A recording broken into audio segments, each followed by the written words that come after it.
Hello, everyone. Welcome once again to another edition of Quoth Raven Lewis Bright Raven.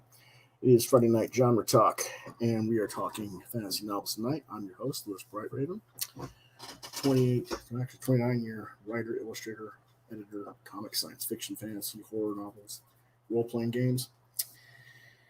Been a long day. We're going to try and get through as much as we can. I don't think we're going to get through all the writers tonight, but we'll probably get through the old school tonight. So we'll start with them.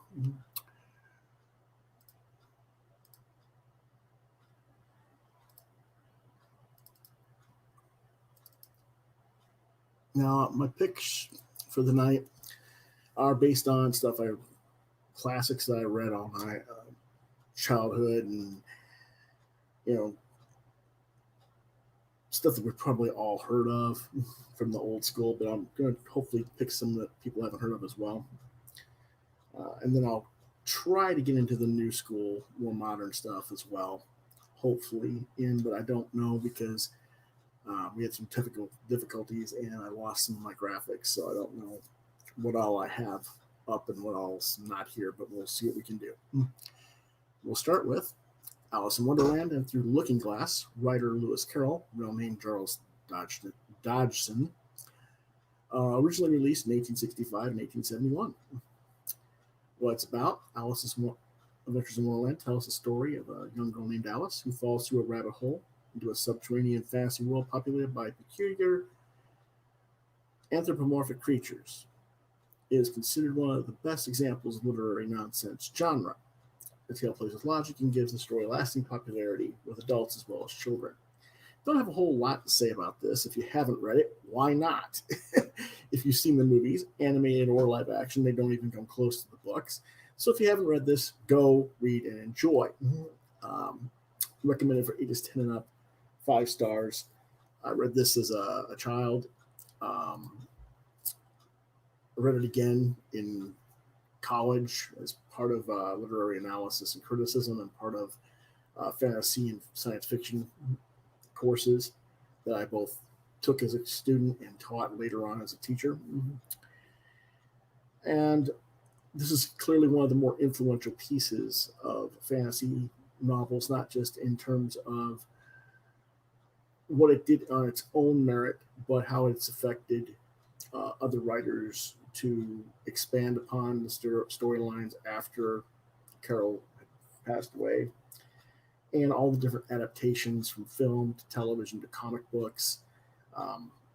There's a Marvel version. I used to work for Arrow Comics. They did both Wonderland and Frank Baum's Oz books, which we'll talk about in a second. So both Carroll and Baum are going to be pretty prominent in that stuff. The Zenoscope stuff taps into Alice in Wonderland as well. So, a lot of that classic literary work from that era still has a very strong sway in pop culture today. Our next book is The Cat Who Wished to Be a Man. Writer is Lloyd Alexander. It was originally released in 1973. Now, I know what you're thinking. First off, you're probably asking me, why is this the one he's mentioning for Lloyd Alexander? Why not the Chronicles of Burden? Well, I'll get to that in a minute, but let's talk about this one. Lionel is a house cat given the power of speech by the magician Stephanus,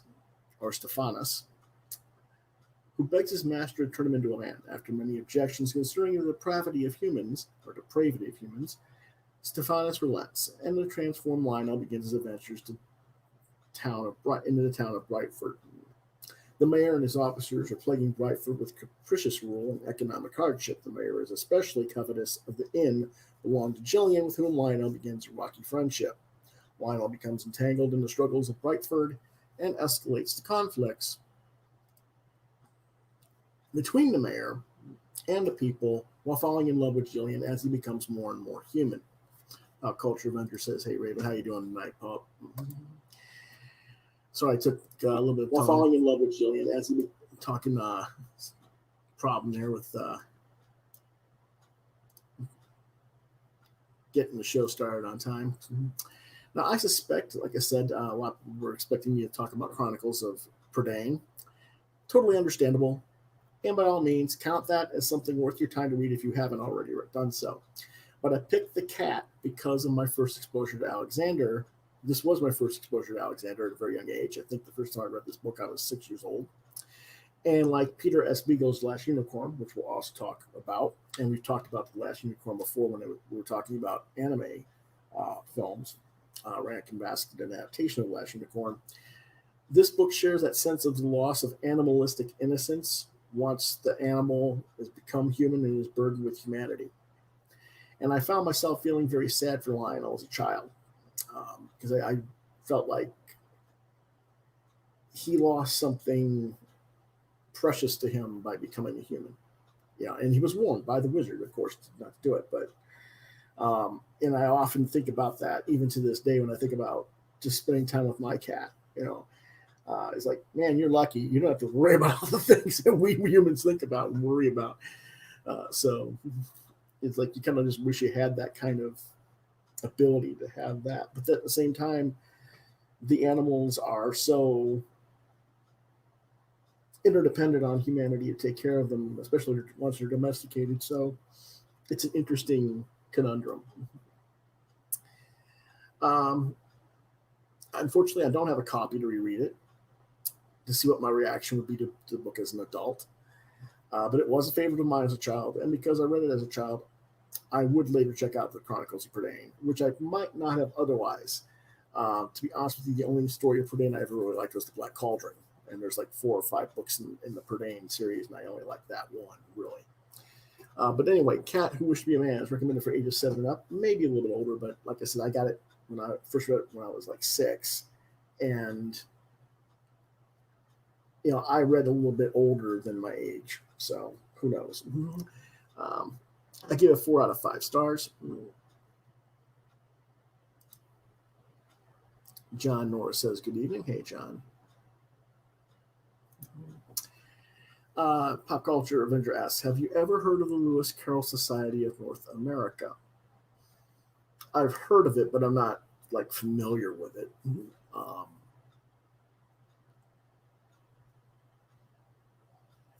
There's like multiple Lewis Carroll groups in America. When I worked at Arrow, I think some of them contacted us to talk about what we were or weren't doing in the comics. So if that's how I've heard of them, if I've heard of them at all. Yeah, pop culture. Okay. Our next book is The Dragon Riders of Pern by Anne McCaffrey, originally released in July 1968 as a novel. Now, it was originally released as shorts and novellas even prior to that in 66 and 67, I believe. What it's about, Dragonflight takes place in the far future on Pern, colonized by humans. Now, that means, well, how is this a fantasy book? Shouldn't fantasy take place in the past? No, it's still fantasy because it's not science necessarily. The colonists had originally intended to gradually adopt a low-technology agrarian lifestyle, but were forced to move more quickly after they encountered the deadly threat raining down from the sky. By harnessing and riding the indigenous flying, fire-breathing dragons, with genetic alterations to make them larger and telepathic, the colonists destroyed the threat in the skies over Pern, creating pockets of safety over its surface before it was able to burrow into the land and breed. That's the thread was able to burrow into the land and start breeding. Humanity finally managed to find equilibrium and began to create a thriving culture, society, and economy, eventually expanding right across Pern's northern continent. However, when the narrative of Dragonflight begins, an unusually long interval between threat attacks has happened, and it's led to the general population to dismiss the threat as myth, like it never actually happened. And they begin to withdraw support from the wares, which is the dragons, where the dragons are bred and trained. By the time of this narrative, only one were remains, the other 5 having mysteriously disappeared at the same time during the last quiet interval. maintaining a precarious existence. Enter Lessa, the sole survivor of the noble ruling family of Ruatha Hold on the northern continent of Pern. When the rest of her family is killed by a cruel usurper, Fax, she survives by disguising herself as a drudge, a menial servant, partly through simply adopting a slovenly appearance rather, but also by using her hereditary telepathic abilities to make others see her as far older and less attractive than she actually is. Her only friend is a watchware, which is a somewhat telepathic animal related to dragons that guards the hold. Lessa psychically influences other hold workers to do less than their best work or to become clumsy or inefficient in order to sabotage Ruatha as part of her strategy to make it economically unproductive so that Fax will renounce it and she can retake the hold for herself. Flar, the wing leader at Bendon Weir and rider of the bronze dragon Menmeth, finds Lessa while searching for candidates to impress a new queen dragon, as the current queen has a batch of eggs due to hatch any time now, including a crucial golden egg. After killing Fax in single combat, following the rules of the Pernese Code Duello, he realizes that Lessa manipulated him emotionally to kill Fax and engineered Fax's renouncement. Flar recognizes that Lessa possesses both unusually strong psychic abilities and a great strength of will. He recognizes her potential to become the strongest Weir woman in recent history and the path to his own leadership at Bendon Weir. Flar convinces a reluctant Lessa to give up her birthright as Lord Holder of Ruatha Hold for the larger domain of the Dragon Weir, and she agrees to pass the title of Lord Holder of Ruatha Hold to Fax's newborn son, who will later feature in a subsequent storyline, The White Dragon. Flar takes Lessa to Brendan Weir, where she impresses the queen, hatchling Ramoth, and she becomes the new Weir woman, the new co-leader of the last act of Weir. On Ramoth's first mating flight, Menmeth catches her, and by Weir tradition, this makes Flar the Weir leader. But one Weir by itself is not enough to defend the entire planet of Pern. There had been 6, and the other 5 Weirs now empty, deserted since the last past centuries before. In a desperate attempt to increase their numbers to protect the queen, Prithith and her rider Kalara are sent back between times, which is a recently discovered ability, 10 terms to allow Prithith time to mature and reproduce. Lessa travels 400 turns into the past to bring the 5 missing Weirs forward to her present. This is a huge strain for her and Ramoth, and she convinces the Dragon Riders of the 5 Weirs to go with her to their future, and they use a red star as a guide to make a smaller, less strenuous hops forward in time. Eventually, this brings the battle reinforcements against the thread, and it not only does that, it explains why the 5 Weirs were abandoned, because they came forward in time.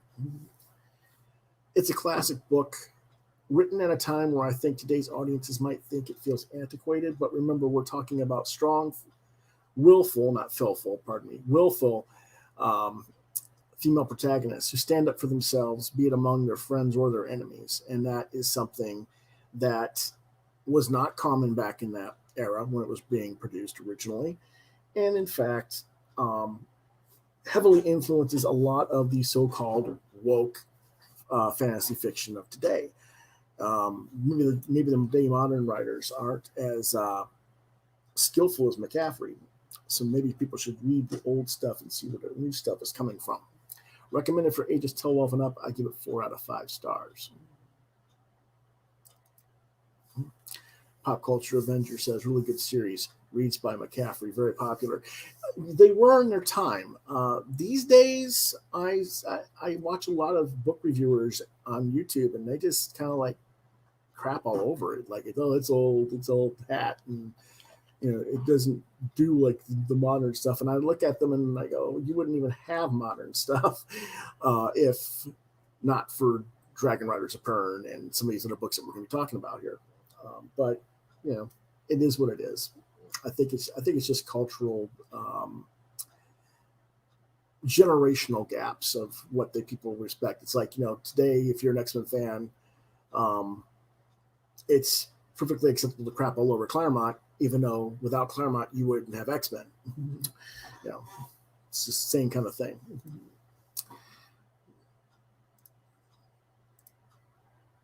Our next book is the Earthsea trilogy, Ursula, Kayla, Gwen, originally released from 1968 to 1972, with additional stories that take place in the Earthsea universe that come later. The story is set in the fictional archipelago of Earthsea and centers around a young mage named Jed, born in a village on the island of Gaunt. He displays great power while still a boy and joins the School of Wizardry, where his prickly nature drives him into conflict with one of his fellows. During a magical duel, his spell goes awry and he releases a shadow creature that attacks him. The novel follows his journey as he seeks to be free of this creature that basically just haunts him everywhere he goes. The book has often been described as a coming-of-age story, and that's true. And it explores Jed's powers of learning to cope with power and to come to terms with death, both other people's death and your own mortality. The novel also carries Taoist themes about a fundamental balance in the universe of Earthsea, which wizards are supposed to maintain, closely tied to the idea that language and names have power to affect the material world and alter this balance. The structure of the story is similar to that of a traditional epic, but critics have also described it as subverting the genre of traditional fantasy, rather, because Mccaffrey, or not Mccaffrey, pardon me, like Gwen made the protagonist dark-skinned in contrast to more white-skinned heroes. In other words, the critics of the 1960s and early 1970s were the anti-woke, anti-SJW types of today. Thoughts. It's another example I throw at naysayers of classic fantasy who claim that the classic science fiction doesn't have the modern wokeness or representation of non-white, non-cis male characters as leads. Earthsea is pretty much required reading if you read fantasy, as far as I'm concerned, just as much as Tolkien or Baum or Carroll, as far as I'm concerned. Recommended for ages 10 and up. I give it 5 stars for the whole trilogy. It kind of goes from like 4.5 to 5 to 4.5. But if you have to go for the whole trilogy, we'll just go ahead and give it a 5. Our next book. Whoops, pardon me. Another classic means Wizards of Earthsea, I'm sure. Yeah, we're pretty much talking the old school classic stuff right now.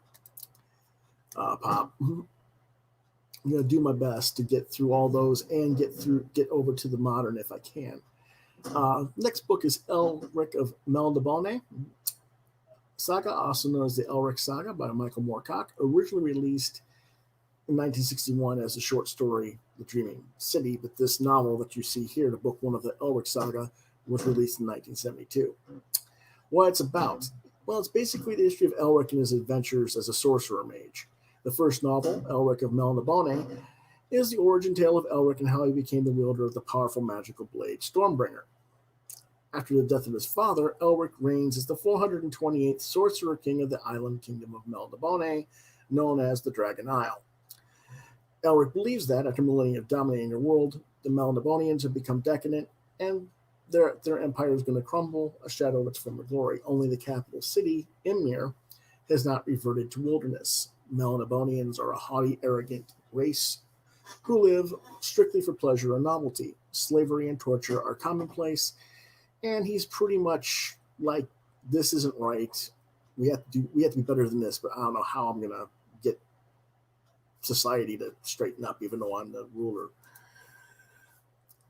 And part of that is because he's a sickly albino, and he requires potions and magic to sustain his own health. He has spent much of his youth on dreaming couches, which has allowed him to learn from virtual years of experiences in a short amount of time. So he's much wiser than people of his own age from spending time on the dreaming couches, but his physical shell is such that a lot of people won't respect him. Elric is in love with his cousin, Cimmerel.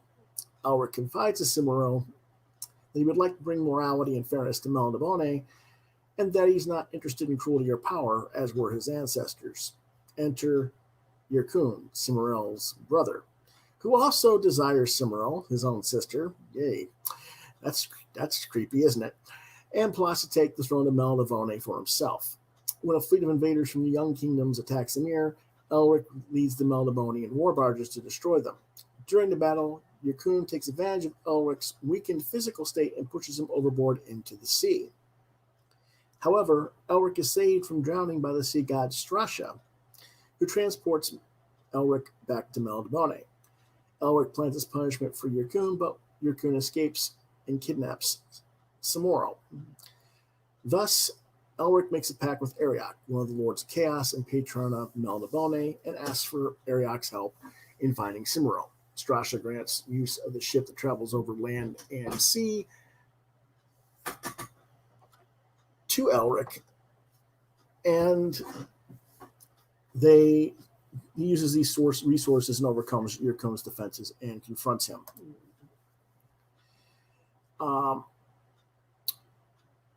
Ultimately, it is considered a classic. I don't think it's the strongest of the works out there, but it certainly does hold an important place in the history of fantasy novel fiction, as it is one of the earliest grim dark fantasies where even a hero is basically an evil bastard who just does what he wants when it best suits him, but also has their own code of morality or ethics. Recommended for ages 14 and up, maybe a little bit older. I give it 3.5 stars.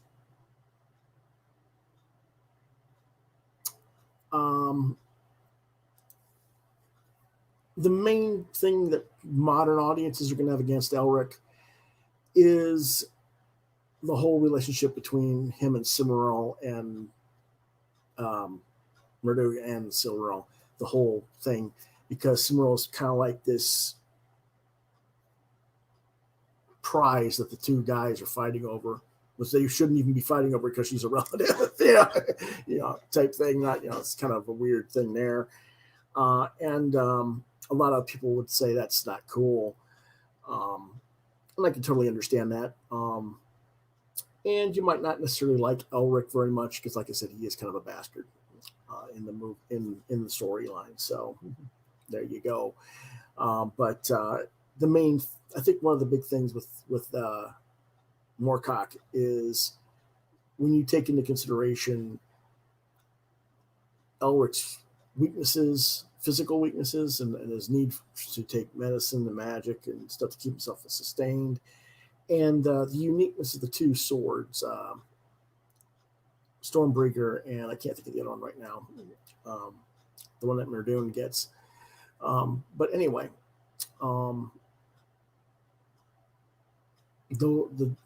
since Stormbringer is like a soul draining sword, it's kind of an interesting. We hadn't seen something like that prior to that at that time, so it did have influences on the genre in that respect as well. Pop Culture says, I need to reread Elric series. It's been years. Is that a Wayland cover on the Rose? Not sure. I don't think it's Wayland. Let me check real quick.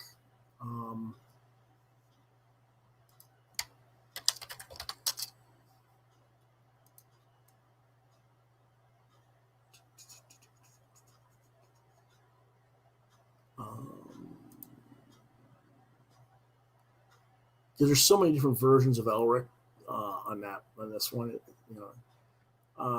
Let's see. It doesn't say who's got the cover of this one. I think this is the 1987 edition from Ace Books. Let me see.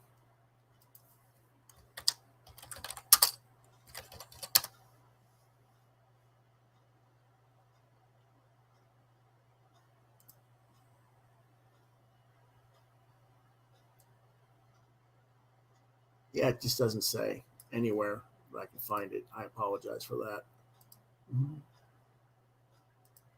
I don't think it's Wayland. I can't think of who the other artist is, though. That, that I was thinking it might be.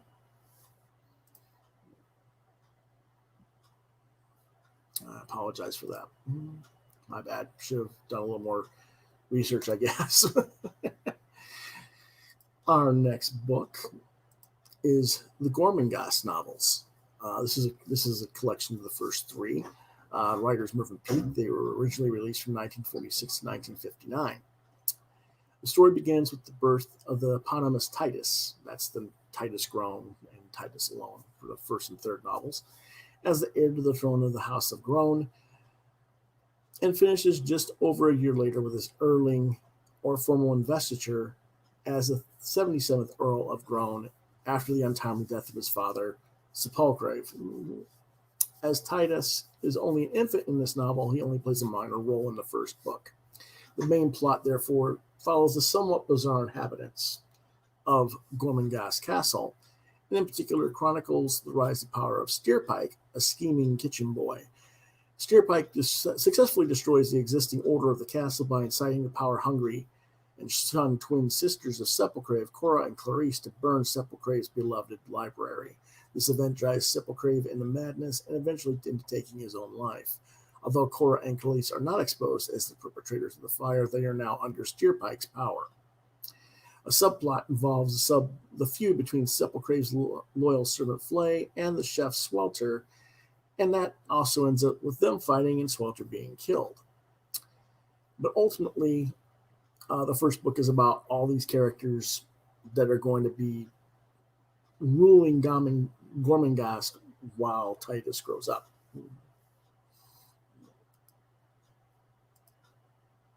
In the second book, we follow Titus from ages 7 to 17, and he dreads the life of the preordained ritual that stretches before him. His desire for freedom is awakened by the sight of his foster sister, known only as the Thing, a feral child who lives in the woods of Gormangast outside the castle, due to her mother being banished as an outcast, who terrorizes the Bright Carvers, the inhabitants of the mud dwellings outside the castle walls.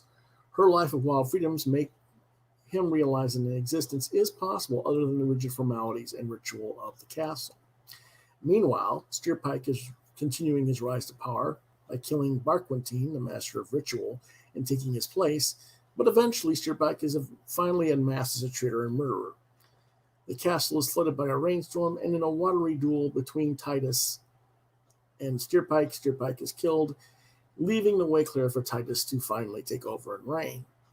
However, Titus's desire to leave Gormangast is now overwhelming, and he flees the castle for the wider world beyond Gormangast Mountain. The Alone story, as the final three, follows Titus as he travels far from Gormangast and finds a futuristic city dominated by scientists and advanced technology. He then travels to a region where a huge modern factory stands by a lake filled with identical-looking workers. There is a smell of death from the factory, and it is hinted that sinister experiments are taking place there. Pardon me. Titus is increasingly haunted by his memories of Gormangast and begins to realize its importance to his identity. But at the same time, the world he's encountered is so different from his old home that he begins to doubt that Gormangast ever really existed. Titus is helped along the way by mysterious inhabitants he meets, such as Muzzlehatch, the owner of a zoo, who drives a shark-shaped car and becomes a friend and mentor. He is also helped by Muzzlehatch's former lover, Juno, who in turn becomes Titus's lover for a brief period. However, Titus also becomes involved with Cheetah, the daughter of the scientist who runs the factory, who grows to hate Titus and sets out to destroy him. This is arguably the best pure traditionalist fantasy novel ever written. Now, what does I mean by that? What I mean by this is this doesn't have your elves and your dwarves and your monsters. It's like just humans and no magic to speak of. All right, that's what we're talking about, and it is very influential work. Everything Peake that does in this stuff is very dynamic, and it is the second most influential fantasy series in history behind J.R.R. Tolkien's works. Several key authors from Moorcock, to George R. R. Martin, to M. John Harrison, to China Miéville, have acknowledged his influence both in interviews and in their works. There's actual nods to his work in theirs. There's also numerous songs, albums, and even full operas based off and dedicated to Peake's work in this series. So definitely one of the best there is. Recommended for ages 13 and up. 5 out of 5 stars. And for those of you who like stuff like The Wheel of Time and Game of Thrones and stuff like that, and you think some of these characters are really dark and evil and stuff like that, you need to read Gorman Gas so that you can see where that stuff came from, because the criminal of the, or not the criminal, well, he is a criminal, but the Steerpike character is like the guy that all these other writers are trying to like outdo Steerpike, and they don't. Basically, that's how bad Steerpike is as a human being. So it's like he's one of the greatest villains in all of Western literature. That's how interesting Steerpike is. So I definitely recommend Gorman Gas as far as that goes. No, I don't know if there's been any movies adaptations for Gorman Gas or not. There might be, but if they are, I don't think they're in English. I think they would probably be German.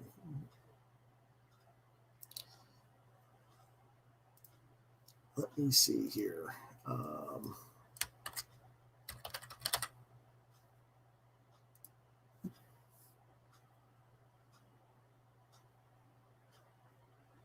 There was actually a TV serial. It was produced by the BBC in 2000.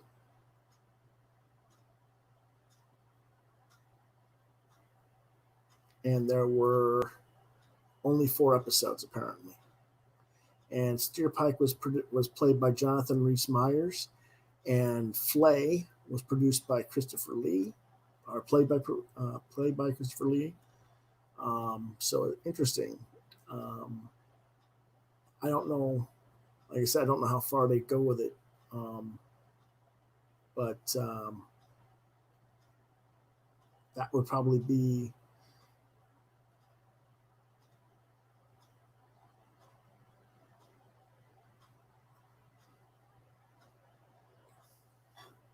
There's only been 4 episodes though, so I don't know. Kind of weird, and it only covers the first 2 books.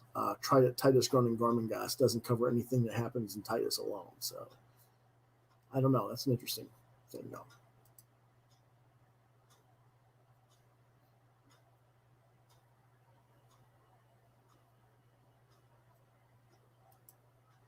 Let's see.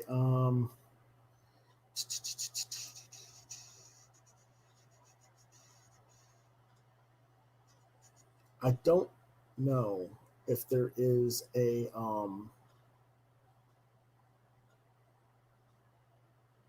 video or not, DVD or not. Yes, there has to be. BBC Video and DVD have it, so there is a DVD of it.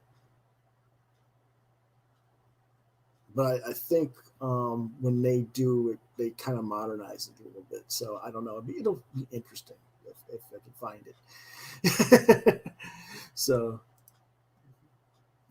yeah, but hold on a second.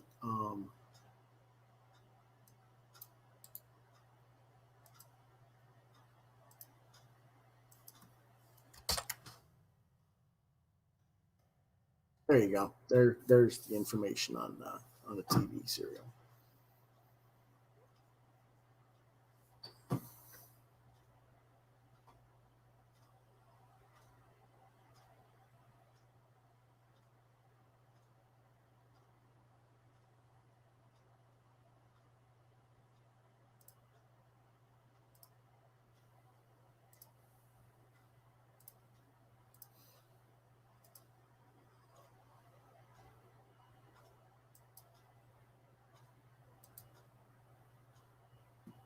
Okay,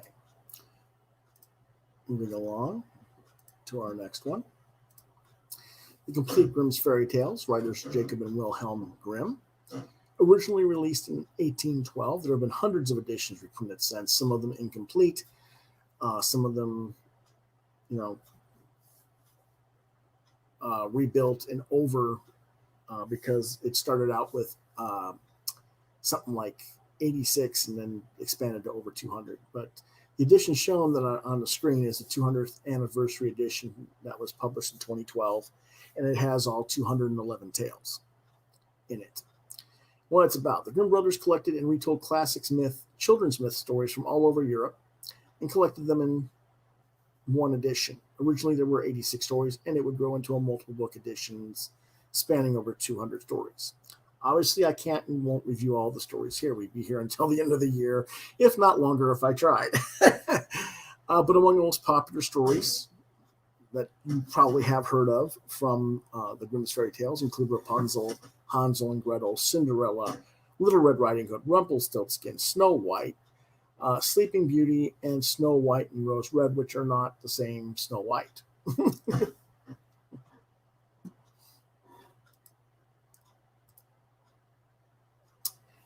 My thoughts are, how can we not include this as required fantasy reading? Whether you read the originals translated from the German to English by the Grimms, or you've been exposed to all the myriad media adaptations and conceptual spin-off series, whether it's fables and comics, Once Upon a Time on TV, just to cite two very popular modern examples. There's been dozens of them, though. We have to give the nod to the Grimm brothers, who took all these classic children's tales and put them to print. Many of the stories are them retelling historically spoken children bedtime stories and European folklore. If it's possible, try to find the original Grimm versions of these tales. I don't know if this one is actually got the original versions, because I haven't got the copy of it right now. I thought I still had my copy. I don't. But there have been many changes through the editions of the stories, such as during the Wicked Mothers in the first original stories of Snow White and Hansel and Gretel, and the Stepmothers, because they were trying to not hurt the relationship between parent and mother and children, I guess. So they made them stepmothers later on. But originally they were their actual moms that did this stuff to them.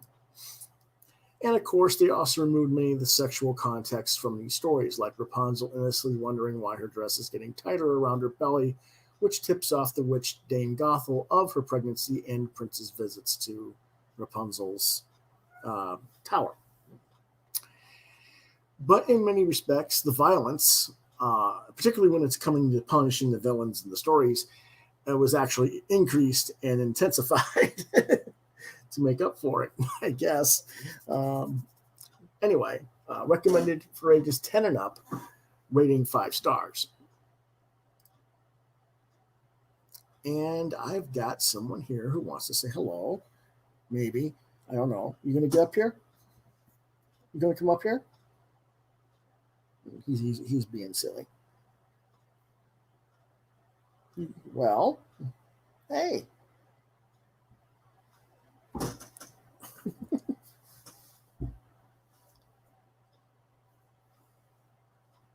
Nope, he don't want to come up. He just wants to be a pain in the butt. That's my cat. All right. Our next book is Land of Oz, Wizards of Oz collection. Writer L. Frank Baum. His books were written between 1900 and 1920. 14 or 15 books total. And what it's about. Well, I kind of just went from where Dorothy enters the picture. Dorothy Gale and her whole house are blown into Oz from Kansas by a tornado. When the house lands, it crushes the Wicked Witch of the East, ruler of the Munchkins. In an attempt to get back to her home, she journeys to the Emerald City. Pardon me. Trying to read too fast. Along the way, she meets the Tin Woodman, the Cowardly Lion, and the Scarecrow, all of whom accompany her with their own issues, as you may remember. Once there, they become the first people to gain an audience with the wizard since he went into seclusion, although he disguises himself because Dorothy now has the Wicked Witch of the East, magic silver shoes, and he is afraid of her. The wizard sends Dorothy and her party to destroy the Wicked Witch of the West, and in exchange he promises to grant her request to be sent home. Surprisingly, Dorothy destroys the witch by throwing a pail of water on her, causing her to melt. Defeated, the wizard reveals to the group that he is not in fact a real wizard and has no magical powers whatsoever, but he promises to grant Dorothy's wish and take her home himself in his balloon. He leaves the Scarecrow in his place to rule Oz. Finally, it is discovered that the wizard had given the daughter of the last King of Oz, Princess Ozma, to the old witch Mombi to have her hidden away. Mombi had turned Ozma into a boy named Tip, whom she raised. When all of this is revealed, Tip is turned back to Ozma, and she takes her rightful place as the benevolent ruler of all of Oz. Ozma successfully wards off several attempts by various armies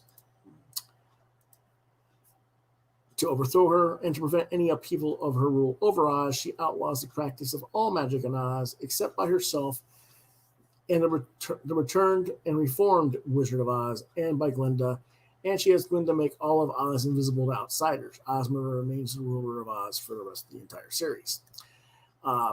Here we go again. My thoughts are, always hearing how old school fantasy is a boys' club with no strong women characters. And all I can think of in response is, have you not read this series? My bomb. Have you not read Lewis Carroll with Alice?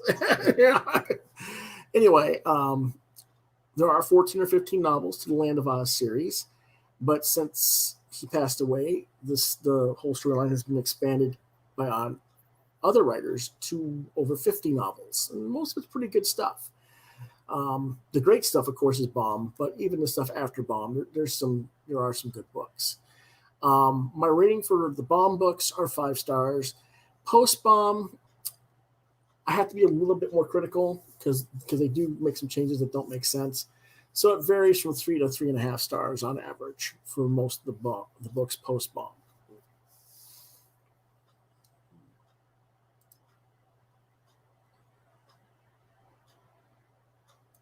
And of course, The Wizard of Oz and Alice in Wonderland both are heavily influencing pop culture media. Marvel's got an Oz series by Scotty Young. Again, Fables plays with this Oz stuff. And of course, there's Broadway musicals, there's movies. There was The Wiz in the 70s, which was the all black cast and disco version of The Wizard of Oz. And of course, as John Norris mentions, it has inspired the Broadway musical Wicked. So there's a lot of cool stuff there. And but a lot of people tend to forget that this stuff is there, and they say it's all antiquated, old, doesn't work. Well, if it doesn't work, then why do we have all these adaptations, and why do we keep going back to it? I think it does still work.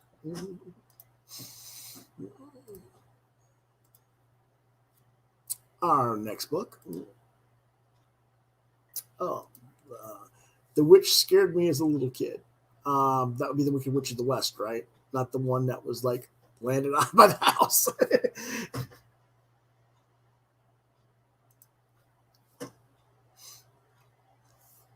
John says in Disney's Return to Oz.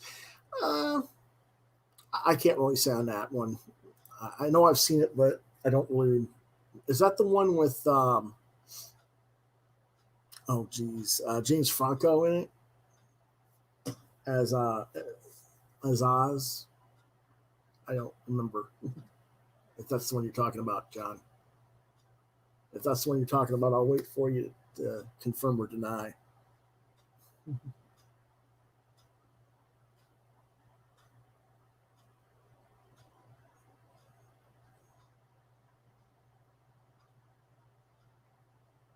Because I know there's one that had James Franco in it. Mm-hmm.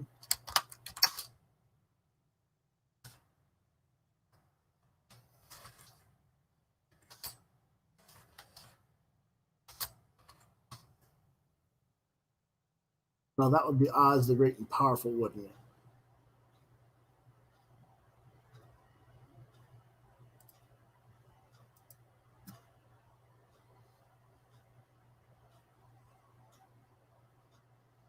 Okay, Richard. I don't think I've seen that one then, because I know I haven't seen Fairuza Balk as Dorothy, so I don't think I've seen that one. So I'll have to look up that one sometime. Okay. Our next book then is The Last Unicorn by Peter S. Beagle, originally released in 1968. Now, we've already talked about this story before in its animated film version by Rankin Bass in 1982, back in March. John says he'll have to let me borrow his DVD. Well, okay, we'll figure that out. The novel was even better than the movie, as the movie had to cut out different elements for time restrictions, and even though Beagle did write the screenplay for the movie as well, there's time restrictions for how long the movie could be, so he had to cut some things out. A short synopsis reminder is the last unicorn leaves her enchanted forest to find others like her, only to discover a Red Bull has chased them and most other magical creatures into a different plane off of our Earth. She is captured and put into a traveling carnival where eventually a young magician named Schmendrick frees her, and they together seek an audience with the King Haggard, who has been ruling over the lands and has the Red Bull more or less in his employ. Not wanting Haggard to know what she is transformed into a human, but they have to try to figure out a way to end Haggard and the Red Bull to save not only the rest of the unicorns, but all the magic in the world.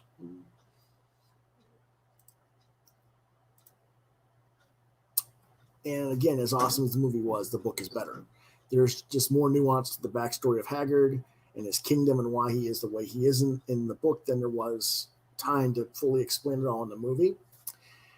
There's more terror expressed in the mind of the unicorn than is expressed in the movie, as she tries to comprehend the evils of humanity and her fear of what she will become when she is transformed into a human, which again plays back to what I was talking about with the Lloyd Alexander, the cat who wished to be human, or wished to be a man, rather.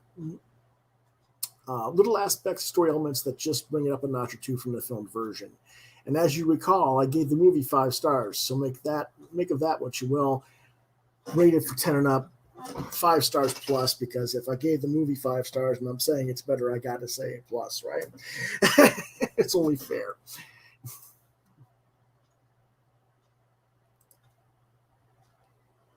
I love the cover here too. Whoever did the cover for this version, this is the 40th anniversary cover, did a really nice job of trying to get the look of what was done with the Bankenrass version of the character.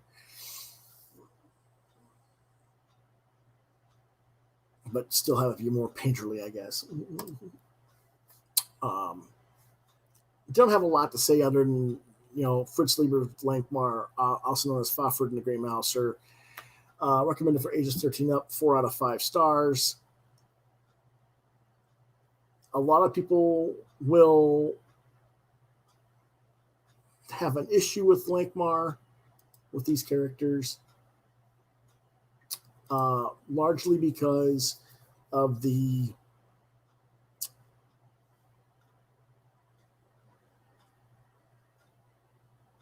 lack of treatment of women. I guess, what women are there are not treated well, and there's not a whole lot of representation, I guess, is the thing. Again, these were written back in the 60s, but they're historically significant books, and they're well told for the era they're written in, and I don't think people should ignore them by any means. The Tin Man series. I saw it.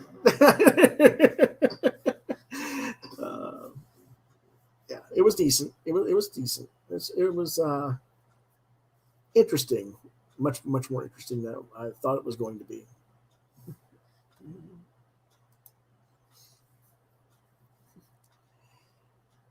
But I couldn't. Some of the graphics for the Lankmar stuff was missing. That's why I only have that little bit of a graphic there. But I do give it 4 out of 5 stars. That's an old school one. Our next one is the Chronicles of Narnia.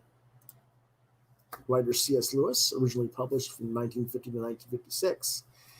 The books in the series are The Lion, The Witch and the Wardrobe, Prince Caspian, The Return to Narnia, Voyage of the Dawn, Treader, The Silver Chair, The Horse and His Boy, The Magician's Nephew, and The Last Battle.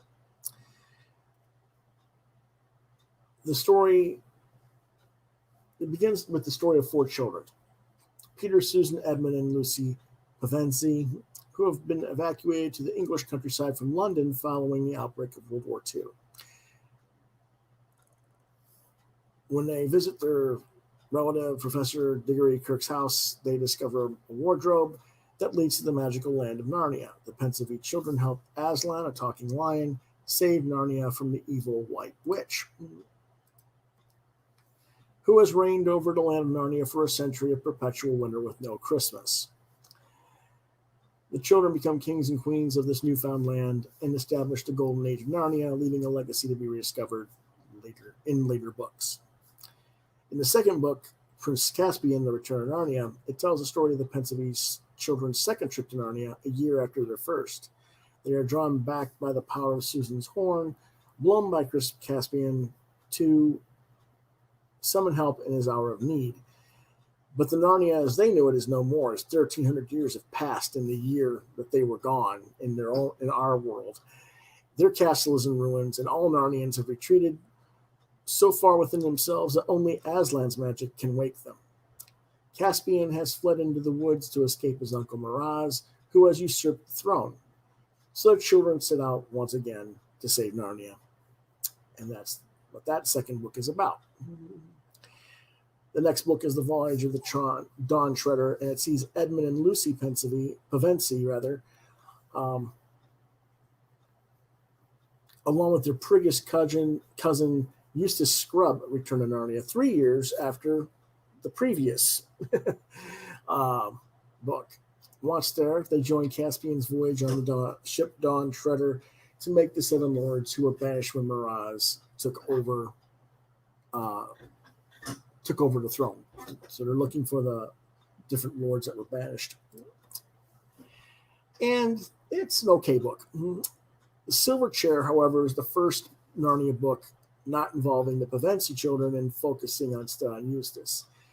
This happens several months after the voyage of the Dawn Treader, where Aslan calls Eustace back to Narnia along with his classmate Jill Pole.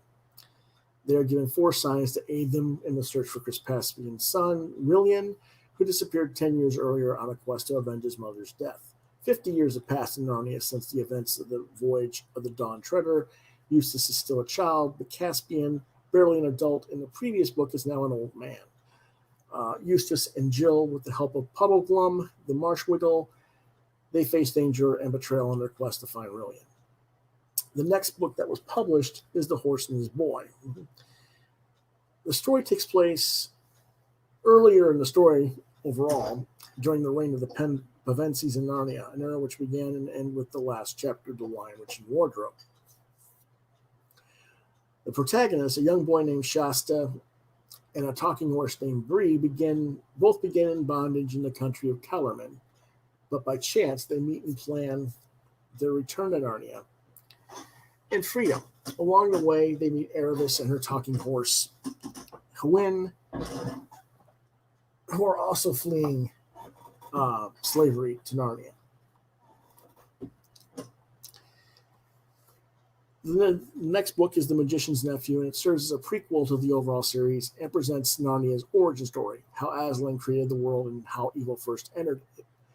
And it takes us back to the professor that the Pevensey kids found the wardrobe in. Diggory Kirk and his friend Polly Plummer stumble into different worlds by experimenting with magic rings given to them by Diggory's uncle. In the dying old Charn, they awaken Queen Jadis, and another world turns out to be the beginnings of the Narnia world, where Jadis later becomes the White Witch. This story is set in 1900 when Diggory was a 12-year-old boy. He is a middle-aged professor by the time he hosts the Pevensey children and The Lion, the Witch, and Wardrobe 40-plus years later at the beginning of World War II. Finally, the last battle chronicles the end of the world of Narnia.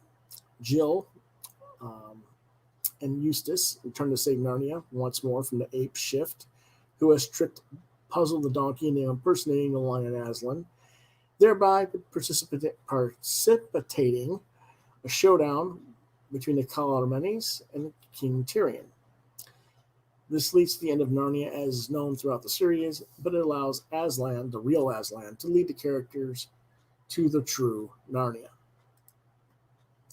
My thoughts are, I don't exactly remember when I first started reading the books as a child. I'm thinking around 80 or 81. I'd be like 8 or 9 years old. I bought a couple of omnibuses for the series in 1988 after the BBC did their live action series for The Lion, Witch, and the Wardrobe. But if I'm being totally honest with you and with myself, I lose interest when the story shifts from the Pensieve children to Eustace. I never liked the Eustace character for whatever reason. I still don't. He was too, I don't know, arrogant, too snotty, self-interested, I guess. I don't know. It's interesting, however, to go back and reread the books as an adult.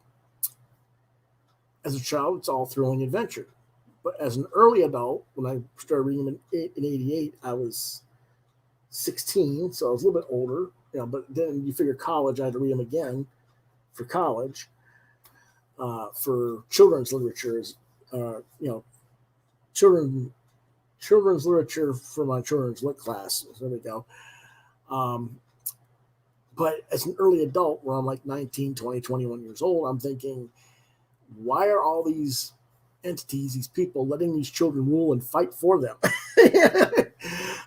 And now that I'm in my middle age self, I see the kids as being manipulated from various sides throughout the series, and only when they come to their own self-actualization and realization of who they are themselves, do they have any real power to affect over their adversaries. That's how I look upon it.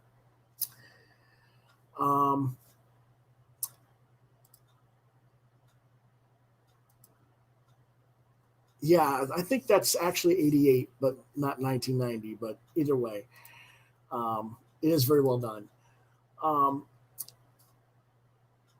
I think today's readers, though, would think that Lewis gets over preachy and object to his clearly Christian overtones, or undertones, rather. I can remember some people complaining about it when the newer movies came out that were in the theaters. Obviously, the series is classic young adult material. I'm not sure if modern fantasy readers who want adult themes will appreciate the series, or Lewis for the genius writer that he was and is, but I would recommend Lion, Witch, and the Wardrobe, Prince, Caspian, and Dawn Treader at the very least. My overall rating for the whole series is 4 stars, and it's for 10 and up.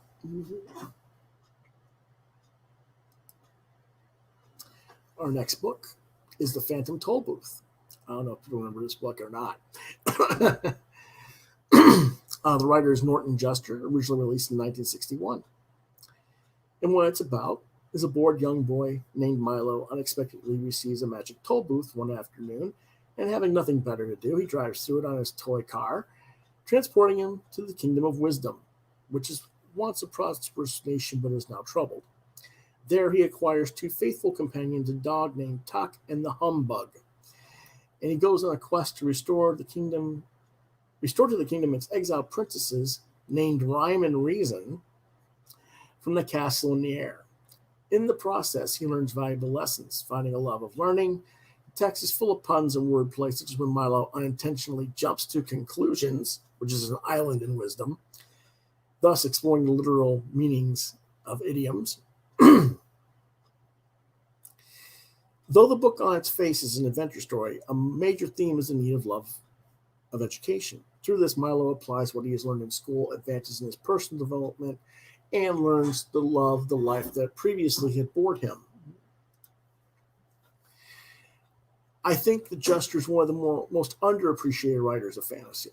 While this does seem to be just a young adult children's book, the reality is the thematic structure of the story and the lesson of trying to develop a love of learning is something that should be pushed heavily towards adults, because part of the why we have boredom and jadedness in adult society is our seemingly lack of an interest in learning anything.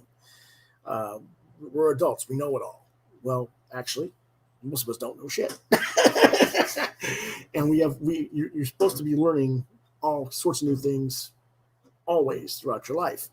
And that was the message of what this was trying to get across. And to do it at a young age so that they can instill that love and life in your youth so that it will carry you through life.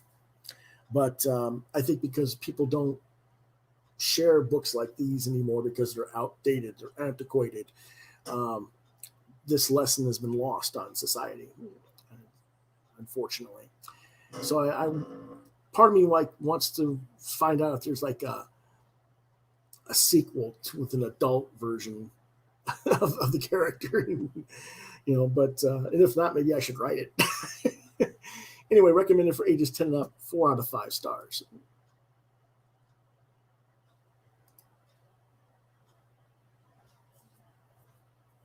Pop Culture says he got his order in the mail today.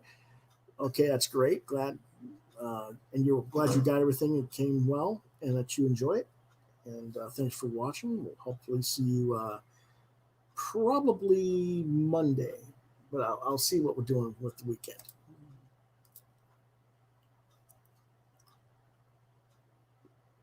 John Norris says, I've never read The Phantom Tollbooth, and I need to. And the Chuck Jones film. He has seen the Chuck Jones film adaptation, which was a very good film adaptation, by the way, folks. So, again, something that's probably missing. I wish they'd show some of this older stuff or do a good version, modern or something with it. But unfortunately, they tend to skip these things. Last for our old school stuff is Watership Down, writer Richard Adams, originally released in 1972. Again, John and I reviewed this for the animated adaptation back in March. It's set in southern England around Hampshire, and it revolves around a small group of rabbits. Although they live in their natural wild environment with burrows, they are anthropomorphized, possessing their own culture, language, proverbs, poetry, and mythology. Evoking epic themes, the novel follows rabbits as they escape the destruction of their warren, that's their home area, and seek a place to establish a new home, the Hill of Watership Down, and the perils and temptations they encounter along the way. My thoughts are, I love the book, but the movie was my first exposure to the story, so I guess I'm more partial to that version of the story than I am the book. But the book is actually probably better. It's just, I just have a certain affection for that movie. Probably because I just saw it when I saw it, very much younger. Because I didn't get to read the book until like 84 or 85, I think is when I first read it. And I saw the movie around 78, I think 79, something like that, if I remember correctly. Recommended for ages 10 and up, 4 out of 5 stars. Now, that covers our old school stuff for the most part. There might be a couple of others here, let me see, that we didn't talk about. Obviously, Tolkien, but do I really need to say anything about Lord of the Rings? I mean, that hasn't already been said. Yes, that's a classic. We cover that. I'm trying to see.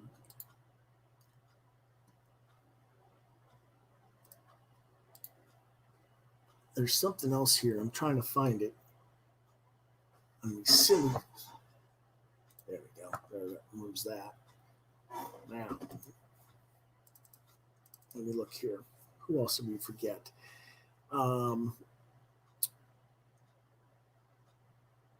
We've got Madeline L'Ingle's Wrinkle Through Time, that whole group of stories. We've talked about them before on the show. We talked about the movie the live action movie more recently not being as good, in my opinion, but also the books were good. So we talked about that. So again, I recommend the books, not the shows, not the movies, the books for that. And then kind of in a shift from between old and towards modern is Piers Anthony and the Xanth novels. I'm not sure if you guys are familiar with the Xanth novels. Let me see if I can get a good graphic for that real quick.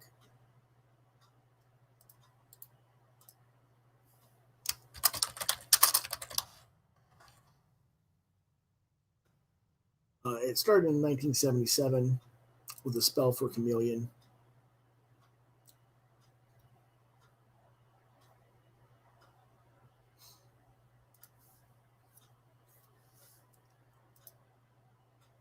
Let me see if I can get this to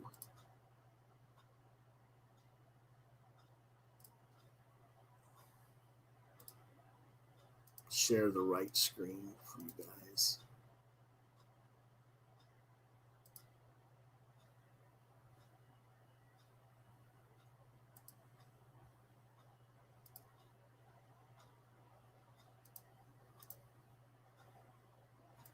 There you go. That's the first original edition from Daw Books, I believe. Spell for Chameleon.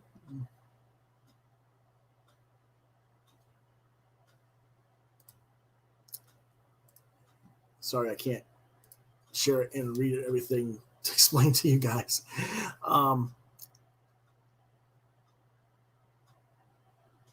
The story is basically the main character's name is Bink, and he's in his home village.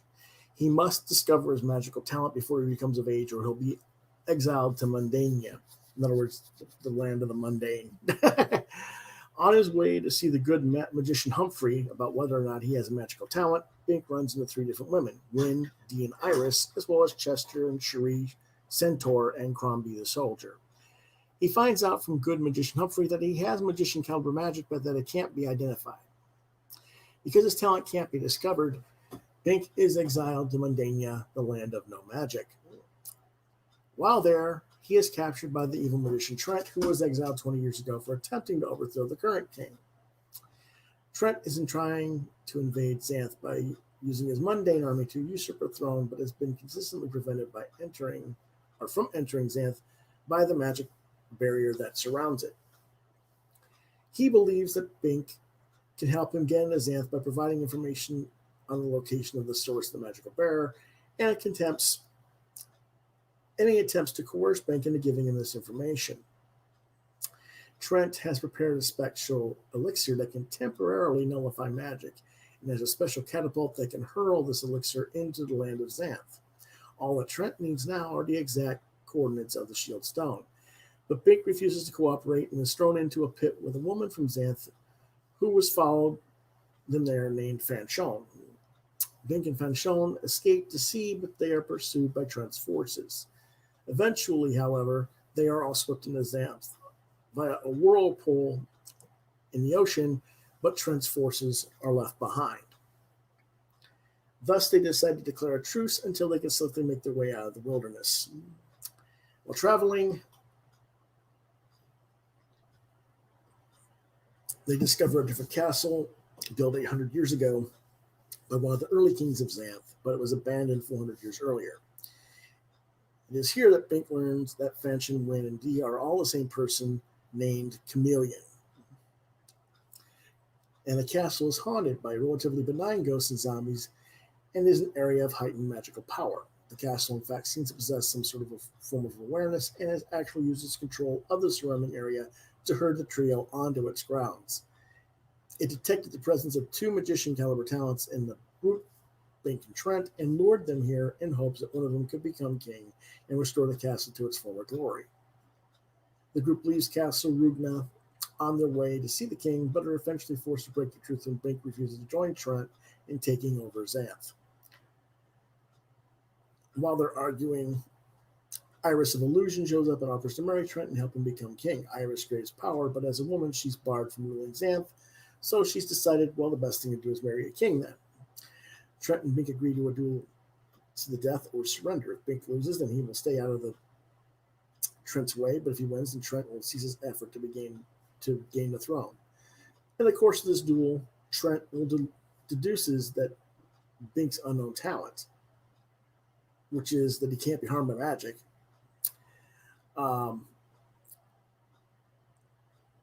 he figures this out. So he decides that since Bink is still vulnerable to non-magical harm, his talent has gone to great lengths to conceal itself over the years. In a case when Bink could have been harmed by magic, he has always been saved by what appears to have been a series of coincidences. But because of the interference from Iris, Trent declares that the duel must be restarted, but now thanks to his knowledge of Bink talents, he has the upper hand. He's about to kill Bink when Chameleon dies in front of the sword. Trent and Bink then call a truce so that they can obtain healing elixir to save her life. Bink eventually gets to the good magician's castle in the form of a bird, having been transformed by Trent. Eventually, they figure all this out, and they heal Chameleon.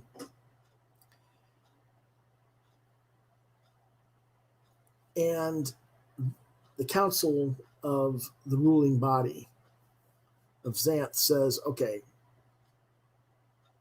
Chameleon's healed. Trent, you want to be king? You have to marry Iris.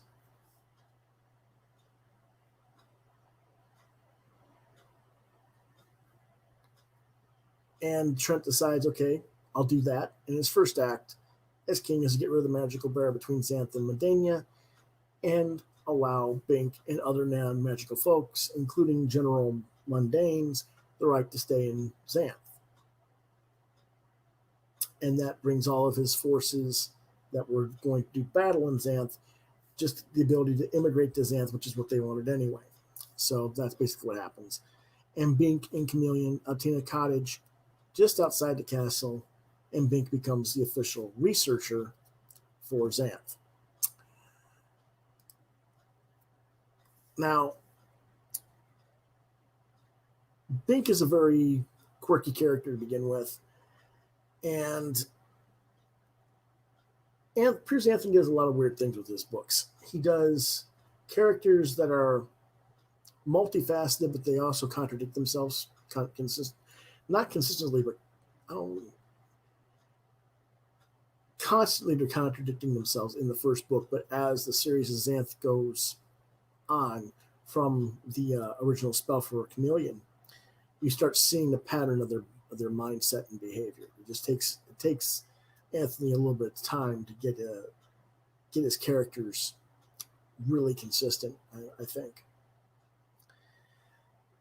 The other thing is, there's so many Xanth novels that can be a little bit intimidating for younger readers or new fantasy readers. But his writing style is pretty open, fairly easy to follow. So, it's a mixed bag. I give the Xanth series 3.5 to 4 stars, depending on which book it is. And overall, I'd say about 3.5. And that's pretty much the last of the old school guys that I have to talk about tonight. That being said, let's try and get the rest of the new school writers. That's where my graphics really got messed up. And I don't know if there's anything I can save and share or not. Let's see.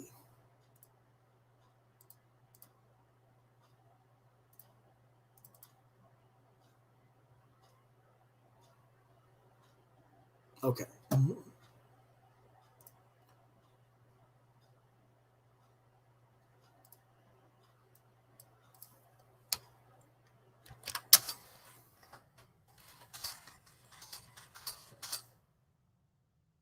We start with So You Want to Be a Wizard. And that's by Diane Duane. Monster Fan says, Hail Raven, how you doing, Monster Fan? Let's see if I can...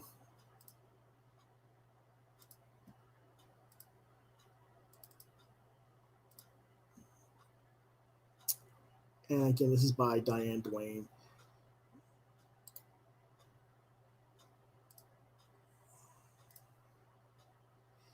And it was originally published in 82. Or actually published in 83, pardon me, it was written in 82.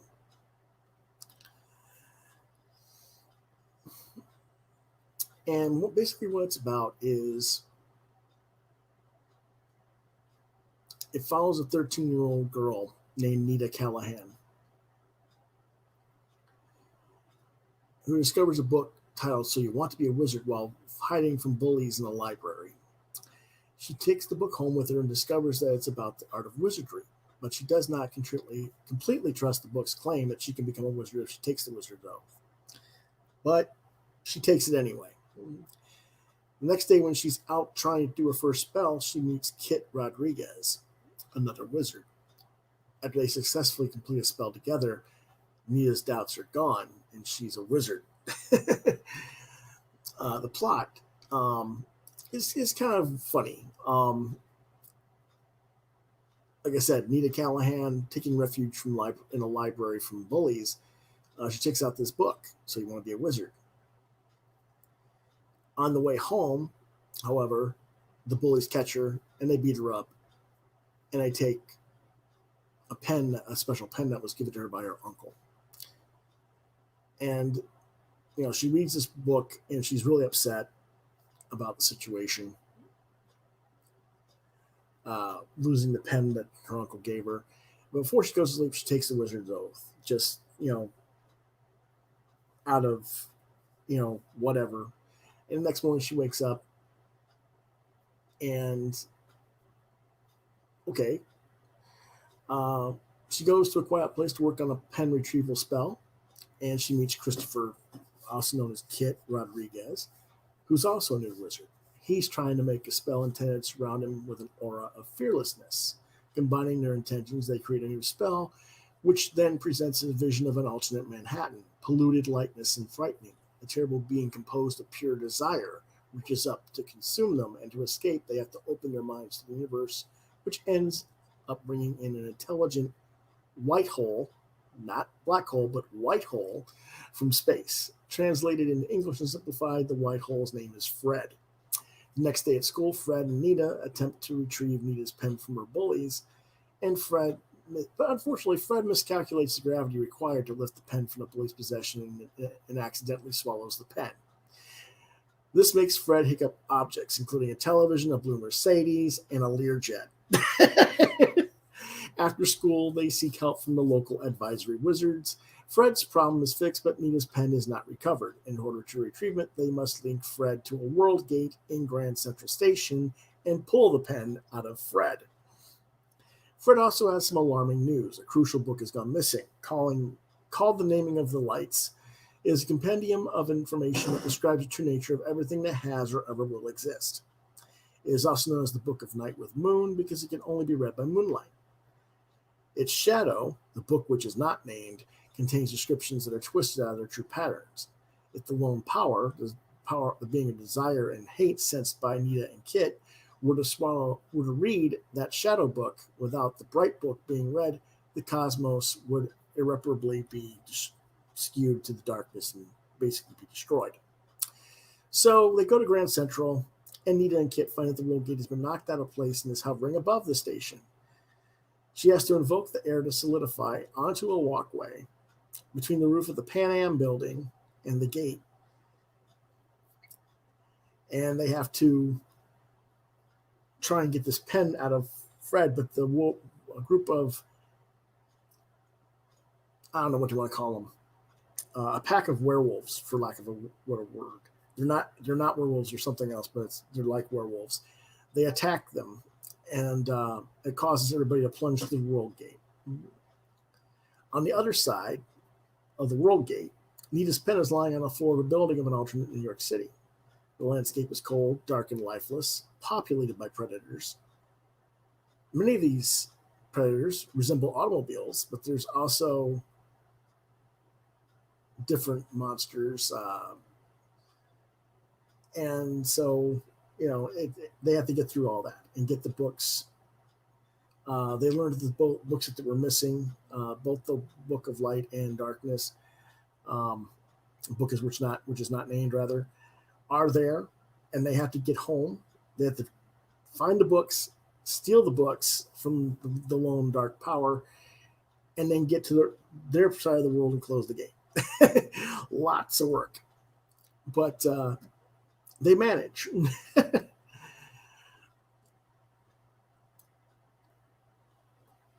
But the lone power comes into our dimension. And Nita has to try and enlist various objects to form a refuge in Central Park and begin to read the Bright Book by moonlight to undo the changes that the lone power has made.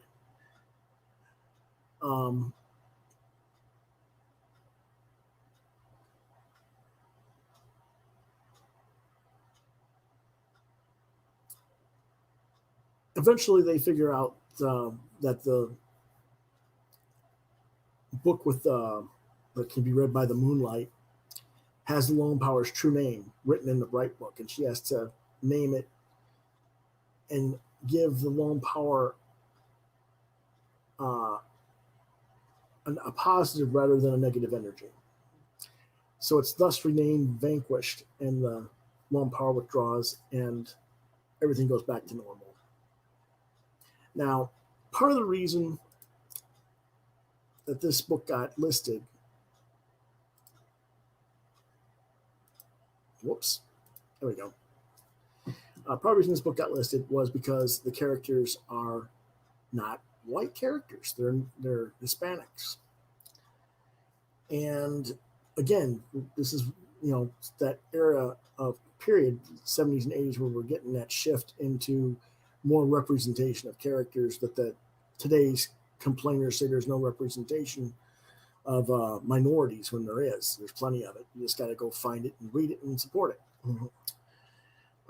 Very interesting characters, worth supporting, worth cheering for. Very enjoyable book. In fact, just the whole wizarding series from Diane Duane, that just happens to be the first book, so you want to be a wizard, you can go ahead and get that from them and read that and check that one out. Let me see what I got else here as well. We got all kinds of weird stuff. Like I said, my graphics are a little bit messed up for the modern, and I apologize. I'll do what I can to find stuff so that you can see it.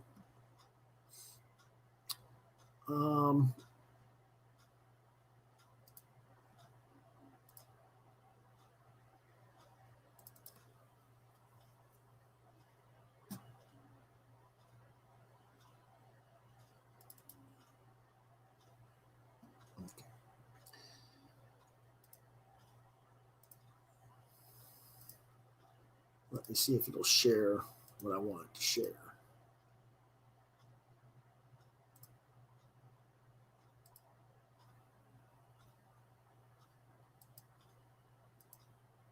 Nope, it's not doing it. It's not what I wanted. Let me see if it'll try something else here.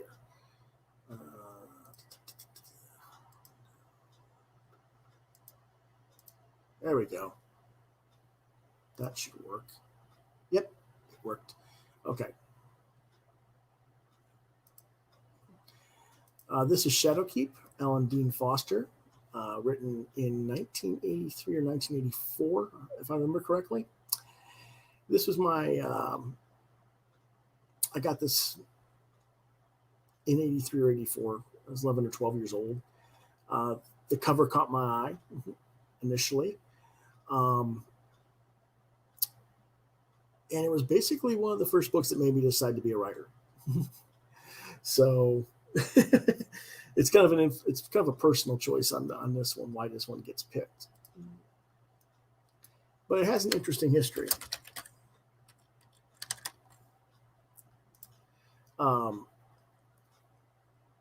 It was based, the novel's based on a video game that was produced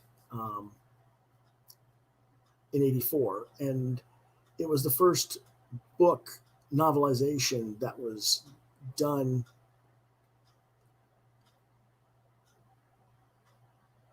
I'm trying to think of the word. Foster was actually hired to do the novel by the company. That's what I was trying to think of. And it's kind of interesting that's there because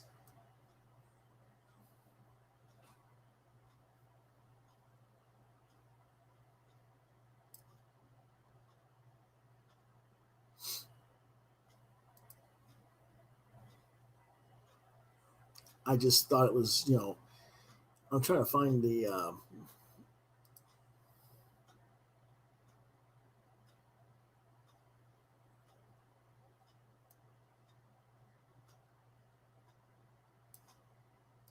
story here, but anyway, um, basically the character's on the cover's name is Proctor Fine, and he's a blacksmith's apprentice, and he is approached by an entity that wants him to help free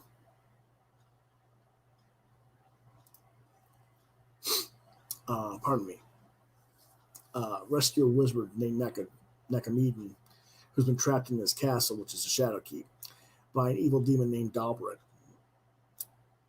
Now,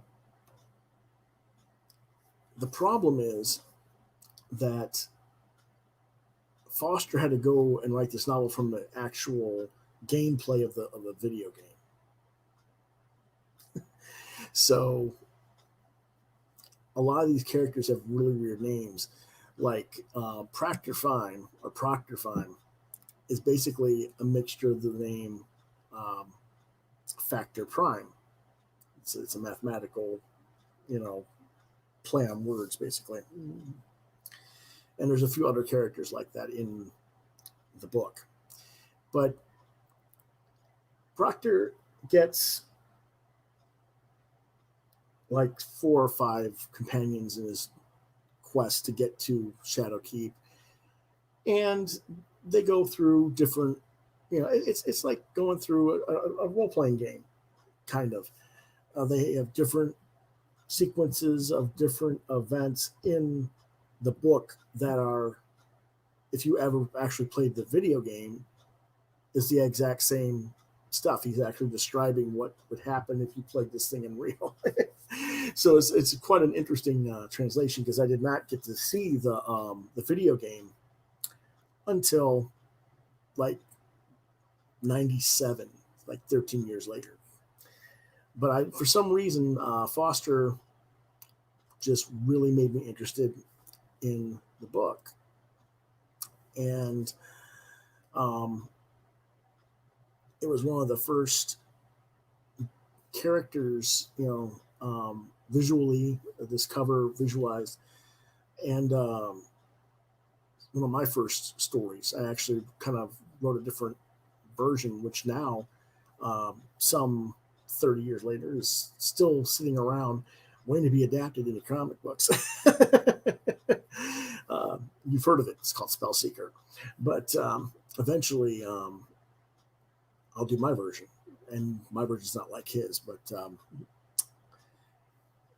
this also got me into playing Dungeons and Dragons. It got me into playing the Bard's Tale video games, all that stuff in the 80s. So it's a very important book in that respect.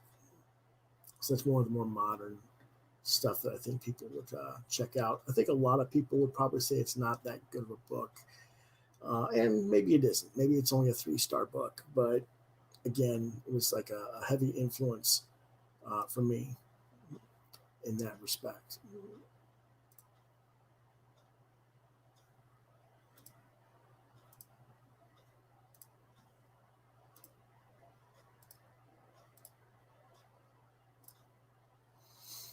Okay, gotta see here. The Angela Carter's The Bloody Chamber.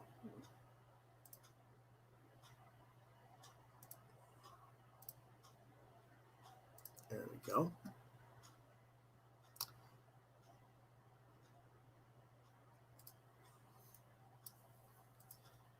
And this book was produced, I think, in 78 or 79. Okay, it was published in 79.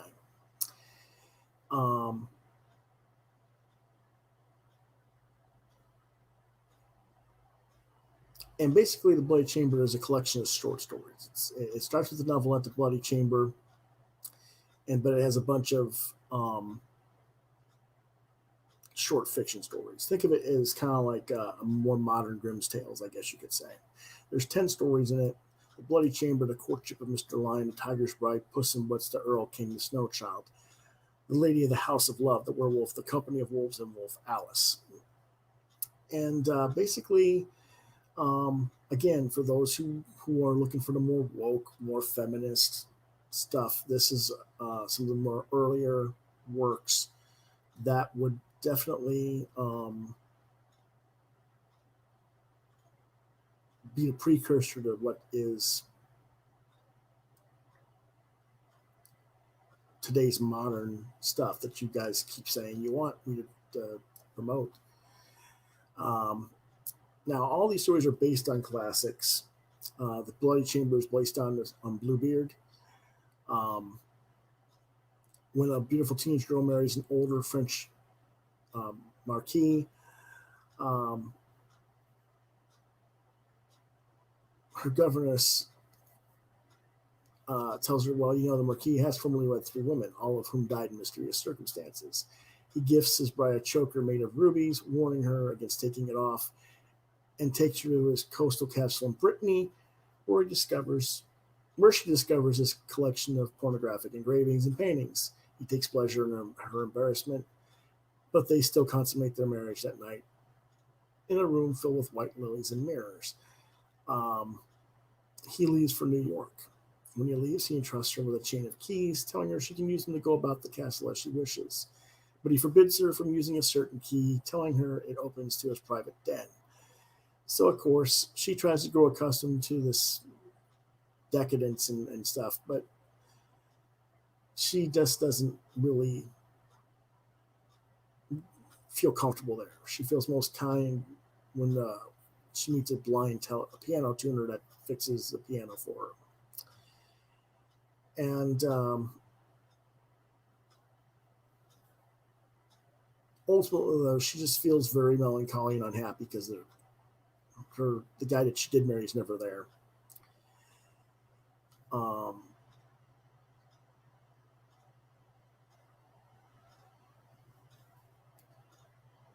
and she becomes, of course, takes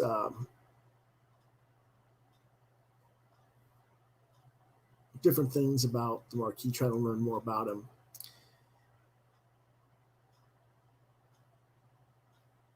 And she learns more about his previous wives, which takes her to the mindset, okay, I've got to take this forbidden key and enter that chamber that he told me not to. Um, there she discovers the bodies of his previous wives, presented in gruesome ways, some of which surrounded by the same white lilies Marquis filled her own room with. Uh, Shocked by this, she drops the key, staining it with the blood on the floor, uh, and she tells the piano tuner what's going on. And before the two can flee, the Marquis has returned home, and he realizes what's going on, and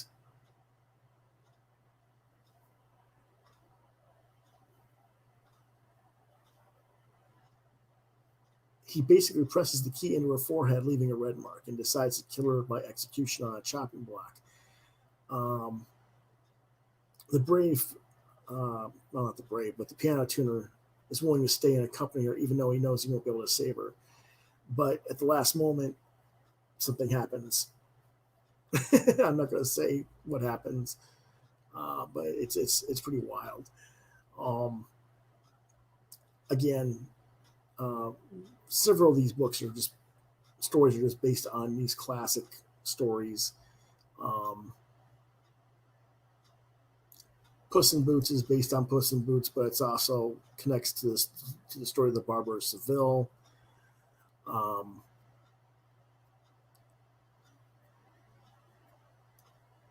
the Snow Child is basically kind of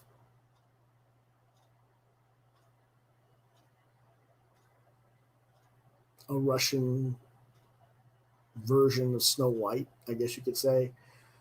Um, the Werewolf is based on Little Red Riding Hood.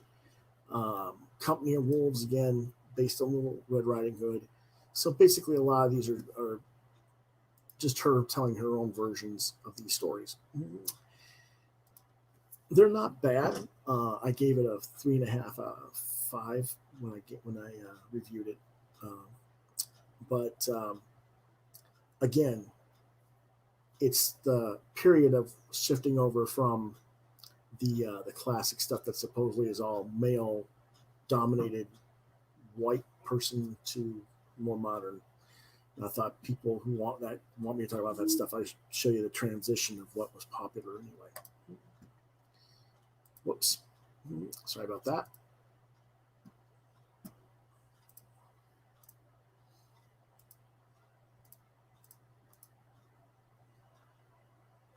Okay. Our next one, if I can get it shared here. I'm trying to get share. Again, I apologize for the graphics issues. Is War for the Oaks from Emma Bull.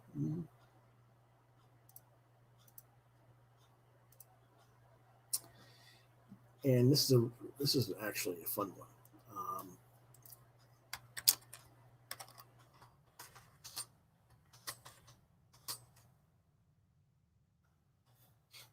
And it was written in 1987.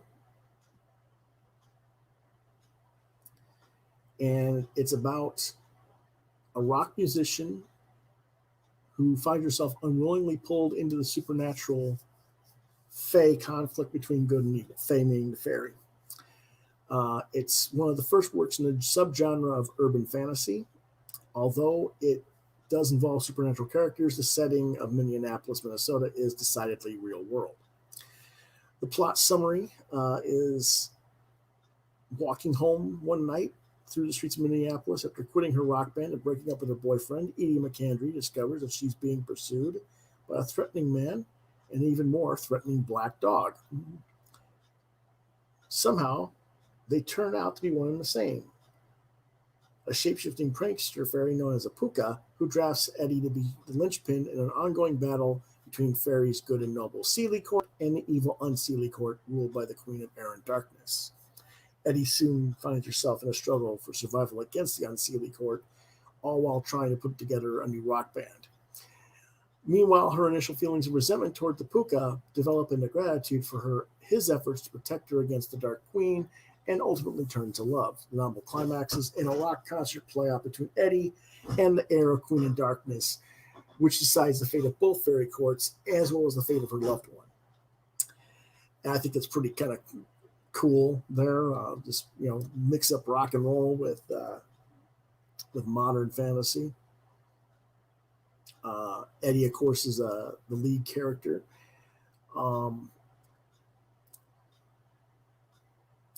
She's a guitarist and singer, and of course, she has a special gift of kind of like Fae music skills because she's part Fae or whatever like that. It gets revealed throughout the course of the novel, but most of the plot revolves around her relationships with her ex-boyfriend and the Puka.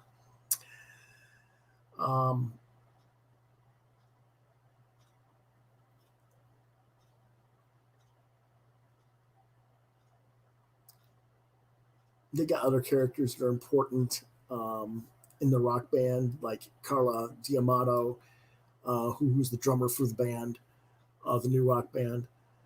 And she actually pressures Eddie into starting a new one. It's just the name Eddie and the Fae. So kind of tells you that. But overall, it's pretty cool. I really enjoy it. They play covers of songs by a variety of diverse musicians, including Prince, which is kind of given since it's Minneapolis, Peter Gabriel, the Beatles, Kim Carnes, Men Without Hats, and they also played her own self-made songs in the book, which in reality are, of course, written by the author herself because she is an actual rock musician in her own right, performed by the bands known as Cats Laughing, which Emma is a member. So all that stuff was actually legitimate music songs that they were playing in the book. That's something that was cool too.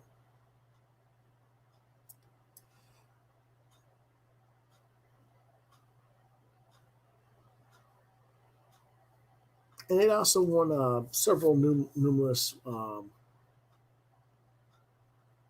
awards. It won a Locus Award for Best First Novel.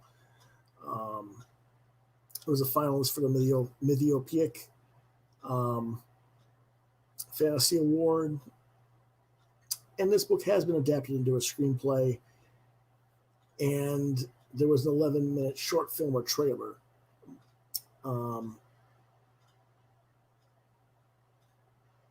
So, kind of a crazy thing, but hopefully we'll eventually see something like that as a full novel or a full movie, rather, or a TV series. That would be cool.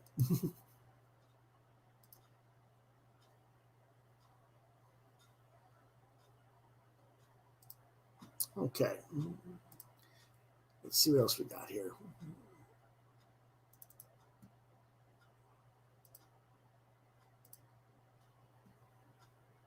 Again, I am sorry that I can't share these better with you guys.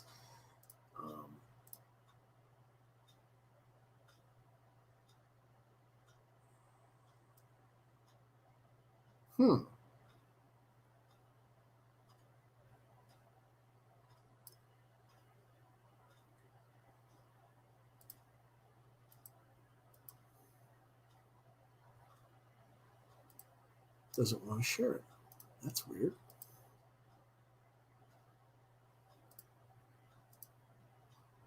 That's why. Okay. Sorry about that. Our next one is Terry Pratchett's The Color of Magic. It's a novel of Discworld. We'll just say Discworld in general, but The Color of Magic is one of the better books in the Discworld series. For those of you who don't know who Pratchett is,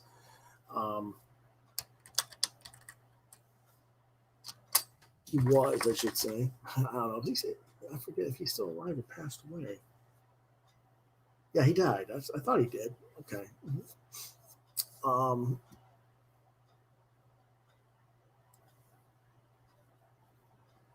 There are 41 Discworld novels.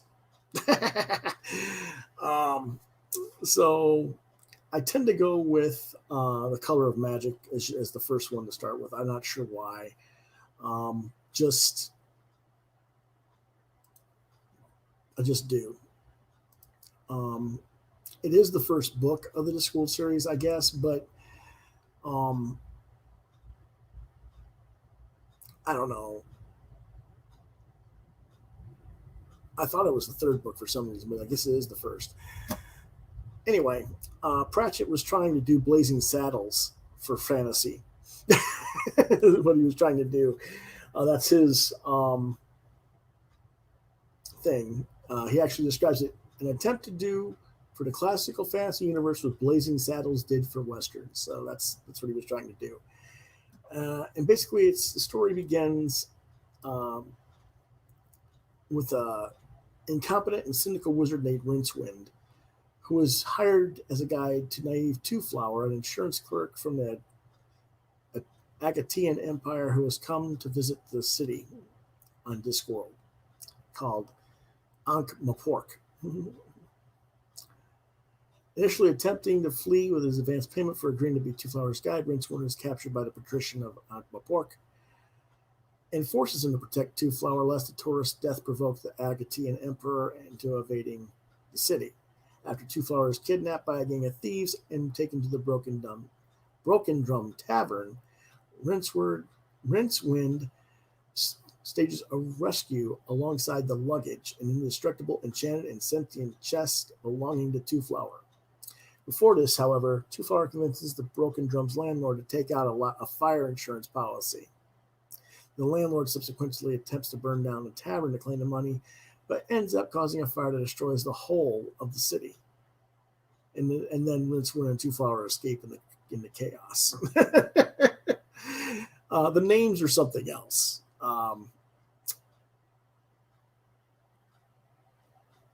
It's pretty interesting. They because of that and the whole city being burned up, they're on the run. They visit different places, and Rincewind and Two Flower are taken to the edge of Discworld by ocean currents and nearly carried over, but are caught by the circumference, which is a huge net built by the nation of Krull to catch sea life and flotsam washed in from the rest of Discworld. They are rescued by the sea trolls, and then they're taken to the Krullians in the capital, and they just basically say, okay, we're going to sacrifice you two to get the god Fate to smile on us.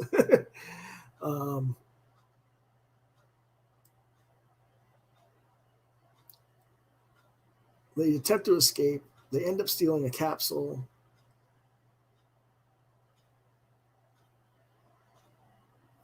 And the capsule gets launched, but Rincewind is unable to get inside the capsule in time and falls off the disc alongside it, with the luggage following them soon after. This, of course, begins into the next storyline, which is the Light Fantastic. There's a lot of crazy characters in this thing.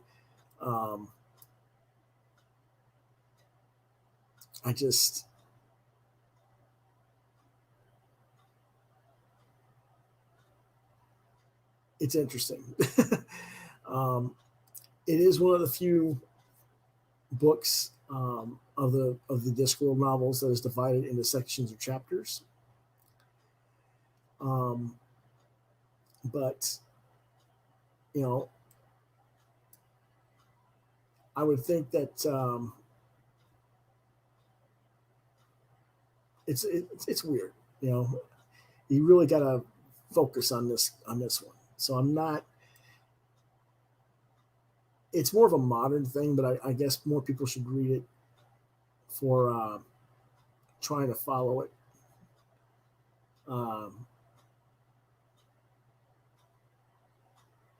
But either that or go to watch the movie.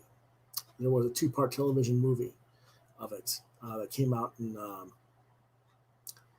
2008, which is Terry Pratchett's The Color of Magic. So that's what I would recommend as far as that goes. But it is just weird.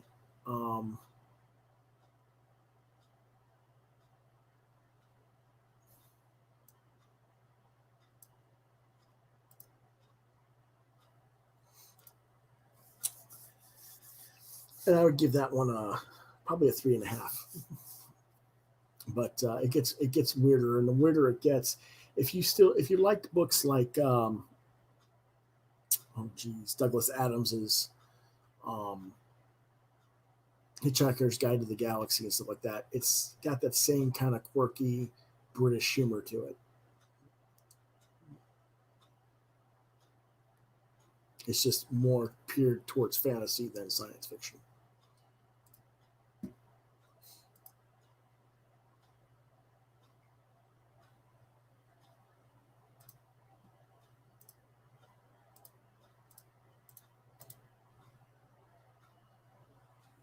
Okay. Our next book, if I can get it to do it,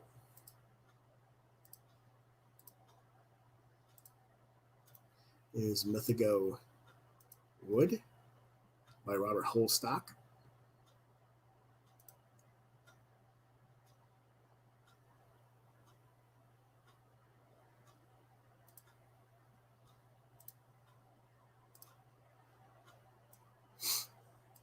And I'm trying to get my thing here. It was originally published in '84, and it's a British book. Won the World Fantasy Award for Best Novel in '85.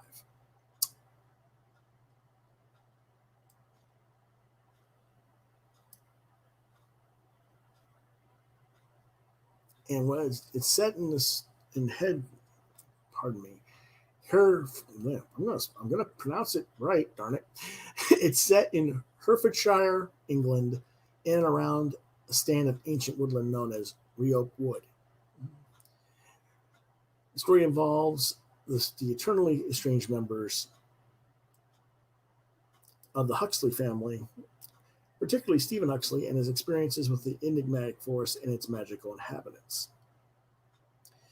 Now, this was originally a 1979 short story, uh, and it's been expanded into the longer book.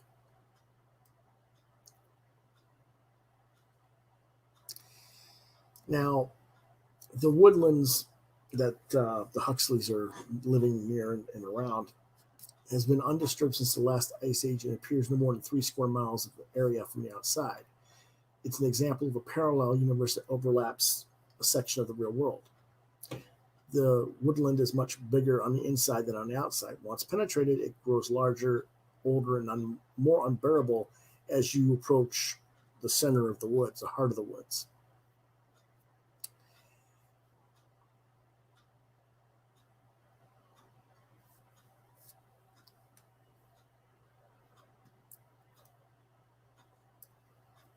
And the events of the story take place between 1945, I think, and 1949, something like that.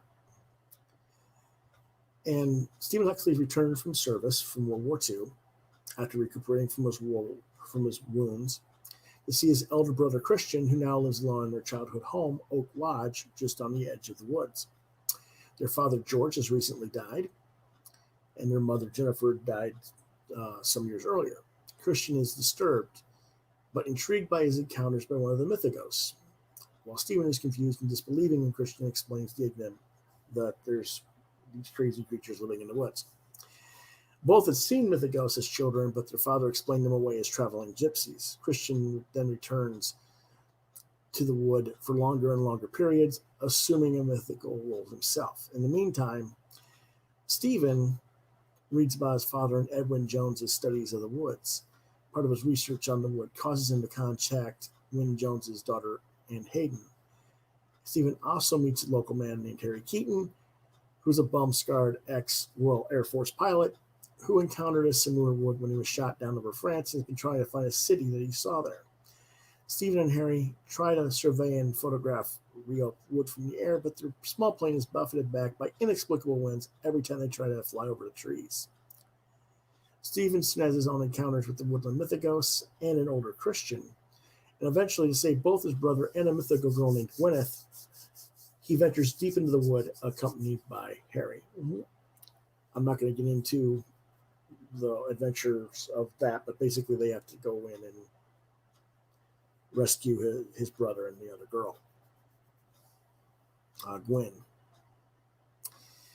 It's an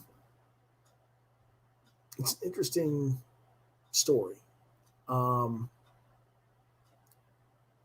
It's more for readers who are interested in taking the time to let a writer develop the world. It's not that character driven, but it's a whole very well conceived world, and the characters are well conceived. It's just that it takes homework time to do it. And it stands more apart from the genre fantasy. It's more influenced.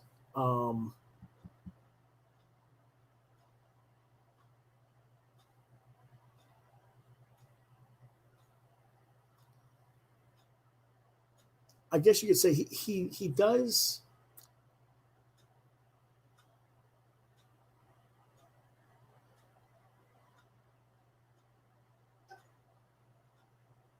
He tries to do what he does, what Tolkien does, but he does it without the same,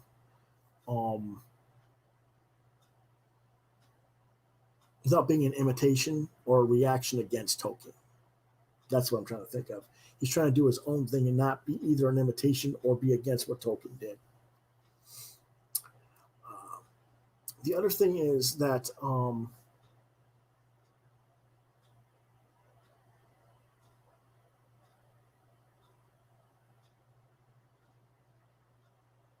the style of his writing with the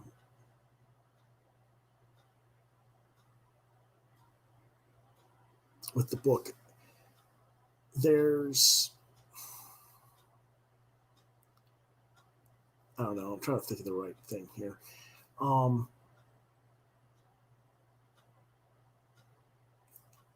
it pairs sexuality and violence, and it also pairs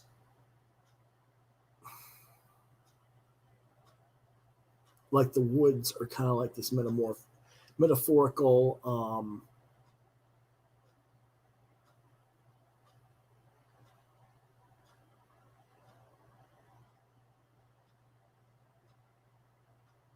metaphorical journey of the mind, I guess. Um, it's very philosophical and psychological in its typing, because the characters are talking about being dependent on different elements of imagination and subconsciousness rather than uh, physical, visual, or sensory perception. And it also kind of like gets into the whole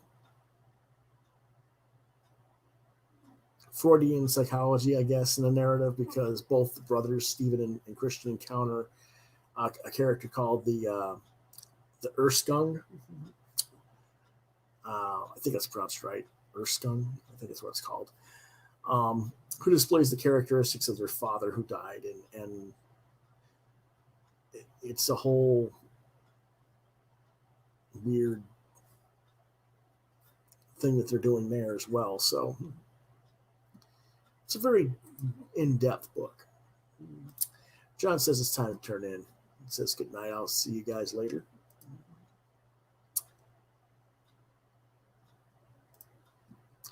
And Mythico Wood gets a 4 out of 5 stars.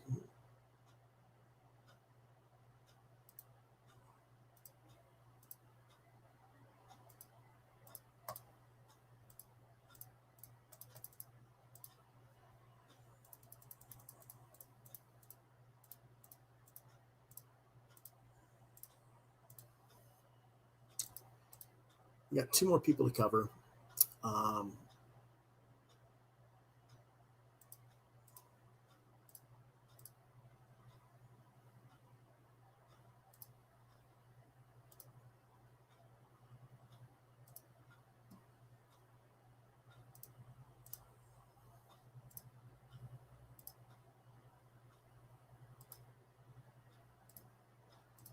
And this is Enchanted by Alethea Contis.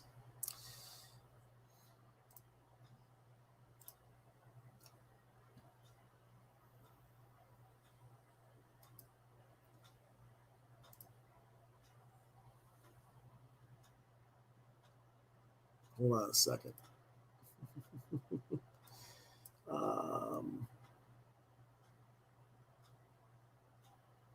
This is the series of the Woodcutter sisters, I guess you could say. And there's been 3 books so far. There's going to be 7 in total. There's each girl in the stories is basically the sisters, or 7 sisters, 1 for each day of the week. Enchanted is the first one, and there's also been 2 more, Hero and Dearest. Basically, Harcourt has the rights to the series, and that's why she hasn't done any more yet.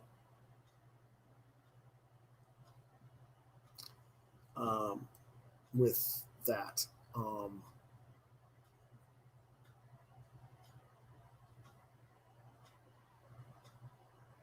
she is writing other things right now. But anyway, let me see if I can get the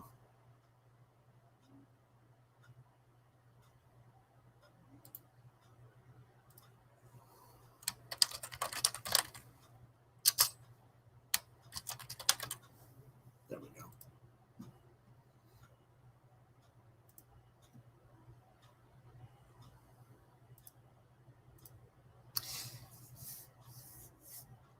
It isn't easy being the rather overlooked and unhappy youngest sibling to sisters named for the other 6 days of the week.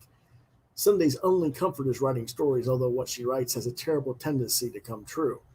So when Sunday meets an enchanted frog who asks about her stories, the 2 become friends. Soon that friendship deepens into something magical.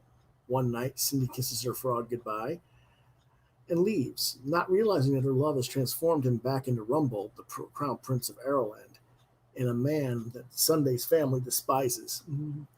The prince returns to his castle, intent on making Sunday fall in love with him as the man he is, and not the frog that he was. But Sunday is not so easy to woo.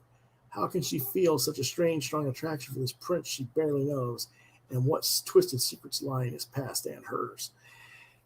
That's kind of the thing. There's a history between the two families, and I don't want to spoil it, but obviously she's doing her own adaptation of the Frog and the Princess and the Frog, and it's a pretty cool storyline. Um,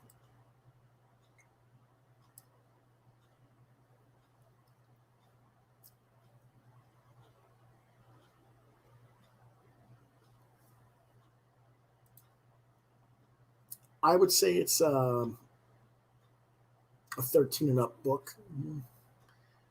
Um,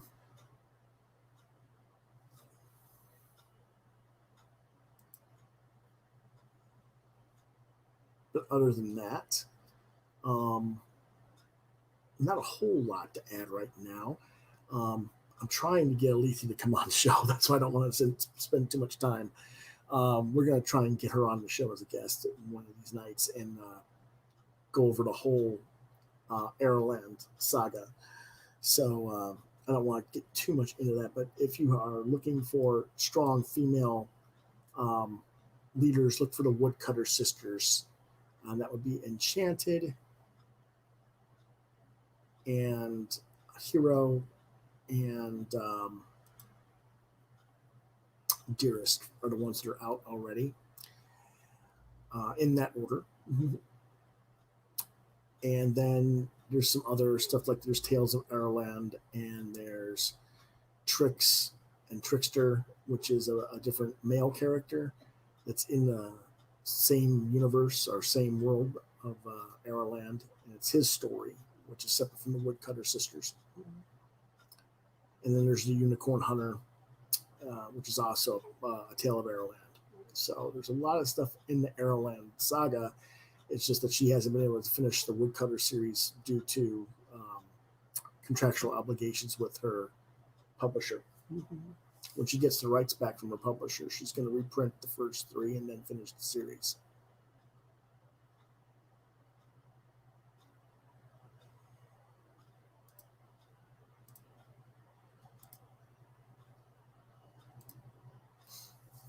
Lastly, if I can get this to stop, there we go.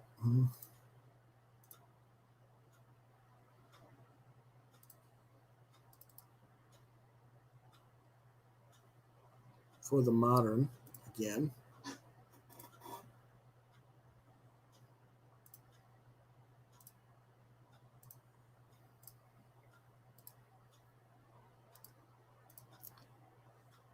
this is the complete Amber Chronicles, or the Great Book of Amber by Roger Zelazny.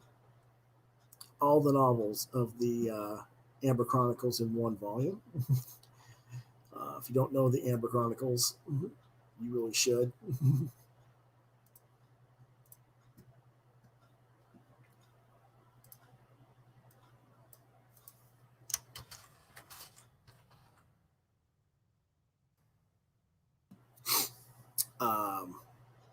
There's 2 story arcs. Each of them have 5 novels. So there's 10 total.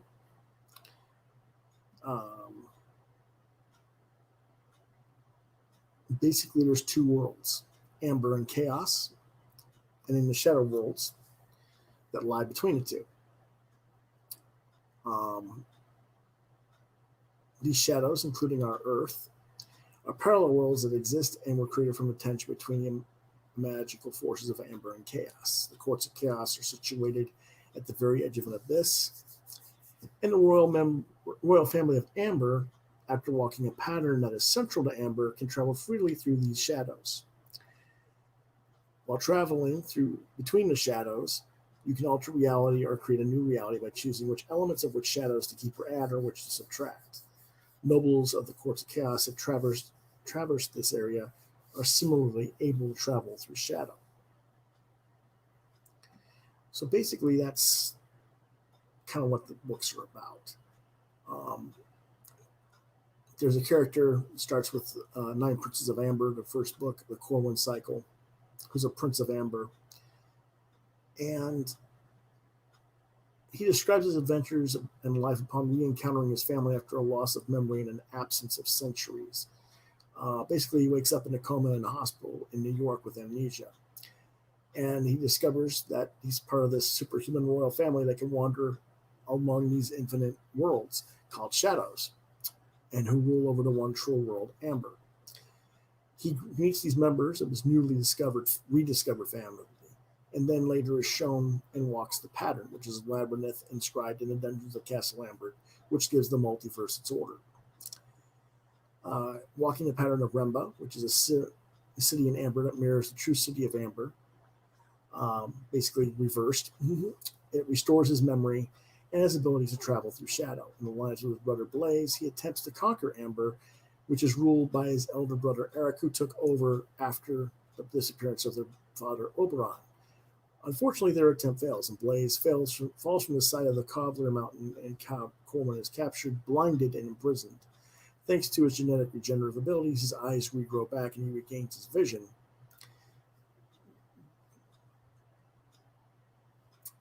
But it's kind of a weird situation because he's now imprisoned by his brother. However, a lot of people don't like his brother, so the mad sorceress who created the pattern enters Corwin's prison through the walls of his cell and eventually draws on the wall a door in which Corwin can escape through, and he escapes the dungeons.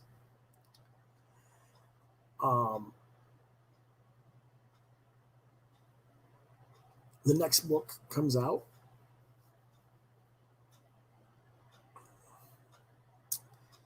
And he's escaped dungeons, and all of Coleman's siblings believe that guns cannot function in Amber because gunpowder is inert there.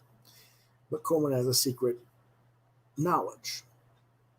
In the shadow world of Avalon, where he once ruled, there exists a jeweler's rouge, rather, that will function in Amber as gunpowder should. So he plans to raise a legion of shadow soldiers, arm them with automatic rifles with the shadow world Earth. He does this, and basically he learns that there's other things going on. There are more threats than what he wants to do. And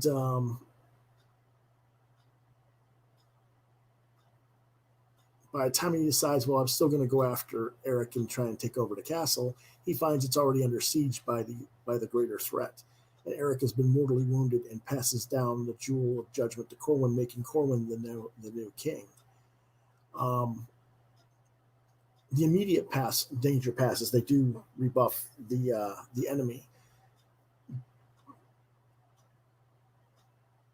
but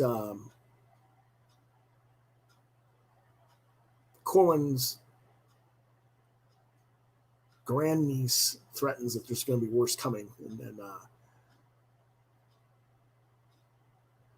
that she's actually the enemy.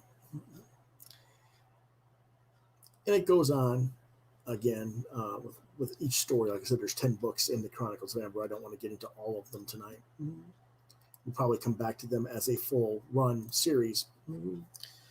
But again, for people who are looking for the classics that, everybody's talking about, people like Brandon Sanderson and talking about, Song of Fire and Ice, aka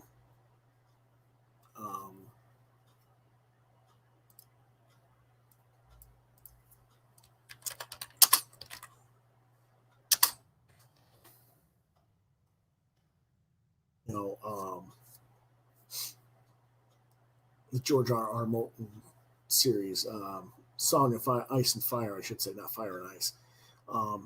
That's Game of Thrones. For those of you who don't realize what I'm talking about, that stuff wouldn't be there without Zelazny doing the Amber Chronicles. That's Martin is directly influenced by that, whether he cares to admit it or not. He says the War of the Roses and the Accursed Kings, but it's really he was influenced by the Amber Chronicles, and he was influenced by Gorman Gas as well. So, it's interesting, but we'll see where it goes.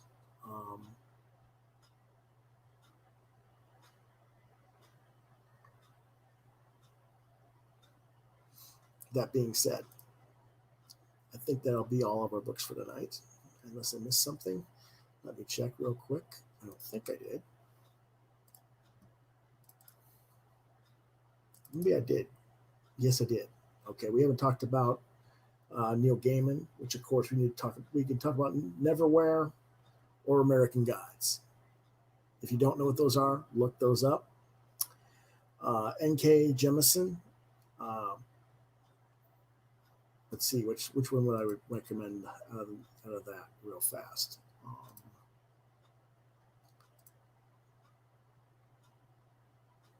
I just want to make sure I get the right stuff here.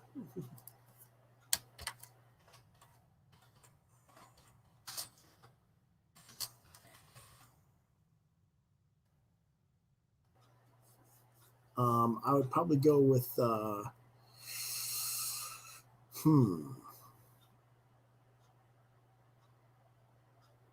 100,000 Kingdoms.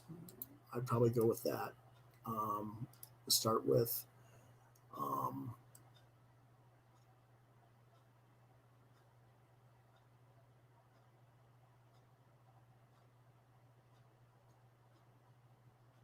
Again, I don't really want to get too much into that. There's different races and clans and stuff like that. So, yeah, I would definitely go with The 100,000 Kingdoms from 2010. It's the first book of the Inheritance trilogy. So I'd get with that.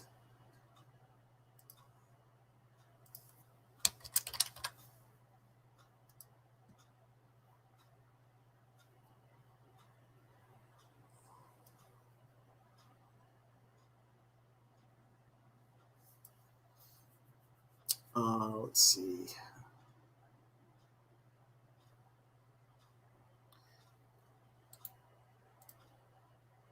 I would go with Nalo Hawkinson's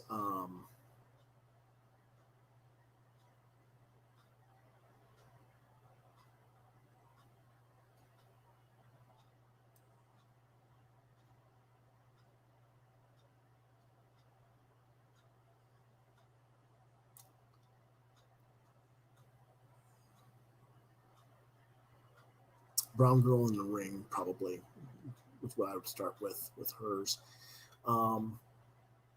It's about African Caribbean culture with themes of folklore and magical realism.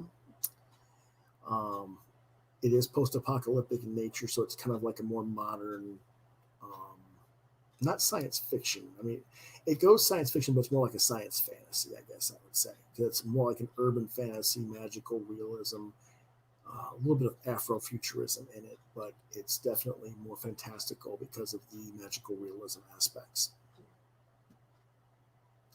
Let me see if I can get that to share with you guys.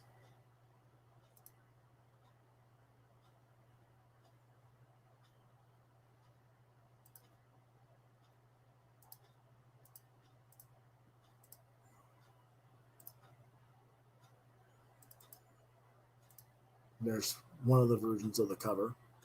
This is the paperback.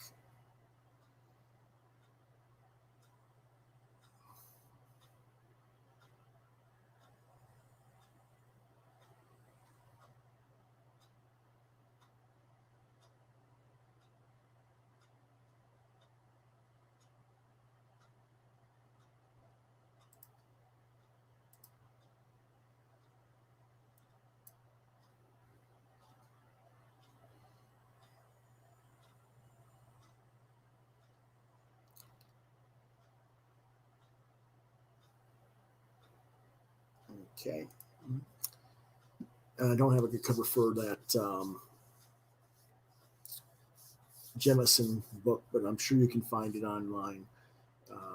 Again, The 100,000 Kingdoms.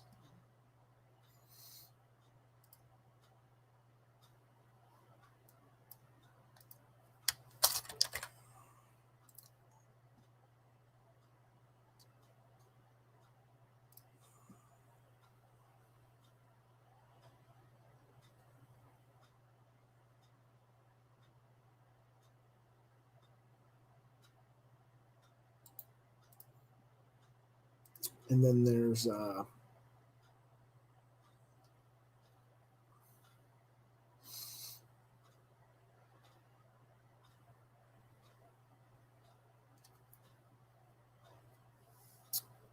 variety of books I would recommend by Nnedi Okorafor. Um, she's kind of mixed between both science and fantasy. Um,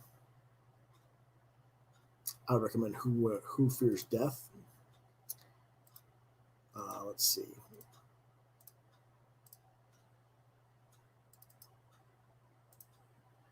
There's one of the covers there.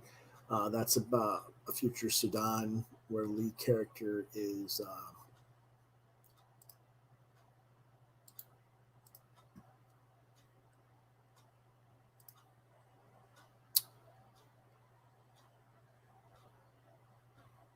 a child of a woman who was raped by someone, and then she goes uh, when she reaches maturity, she goes on a quest to defeat the father, her biological father, using her magical powers. Um, it's about a story where it's like, how do I put this? The light skinned race oppresses the dark skinned race. Again, so it's a kind of a weird thing, but it is interesting um, to see what's going to happen with that. And it was inspired by part of a 2004 Washington Post article, which discussed the use of weaponized rape by Arab militiamen against black African women during the Darfur conflict. I don't know if you guys know what that's about. The Darfur conflict was also nicknamed the Land Cruiser War, which was in the Darfur region of Sudan that went started in 2003, and it's about really it's still going on. It's been going on for 18 years, and basically they just go after the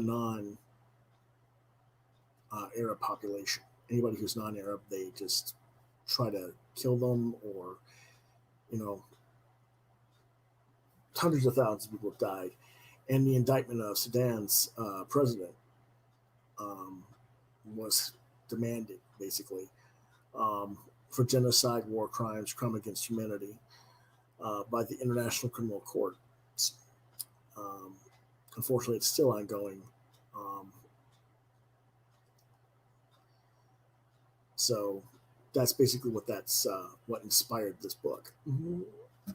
And so she wants to basically show that part of the world, but also make it fantastical. So that's a good book that I think some people should check out. And supposedly, there's going to be a novel, or not a novel, but a TV series based on it. I don't know. It was announced several years ago, back in 2017. So I don't really know if it got lost in development or what, but hopefully it'll come out sometime.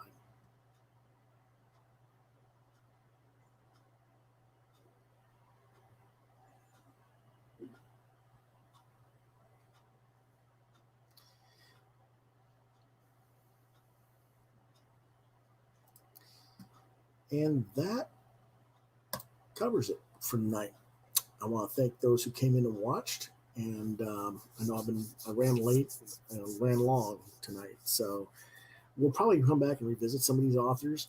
I want to get some of them on the show, like Nnedi, like Alethea, like Jemison down the road. So hopefully we can do a little more discussion of them in the future. But a lot of people are telling me, you don't promote books enough, you don't promote the women enough. So, I do read a lot of women writers, and I do read support a lot of them. So I just haven't had a chance to really bring them all on. So hopefully later this year we'll get some of them on. We'll talk about their prose fiction and their comic work, because all three of those women have had comics history, recent comics history. I have reviewed Nettie's stuff and NK's stuff in comics. NK does Far Sector for DC, and Nettie's done Black Panther and done all the Wakanda stuff. She does Shiri and the Dora Milaje, and she won the Eisner for best original graphic novel for LaGuardia, limited series for LaGuardia, I believe, for Dark Horse. So, hopefully we'll get them back on the road get them on the show down the road. So, with that being said, well, thanks again for watching. Trying to get my stuff there. If you want to reach me, you have any questions,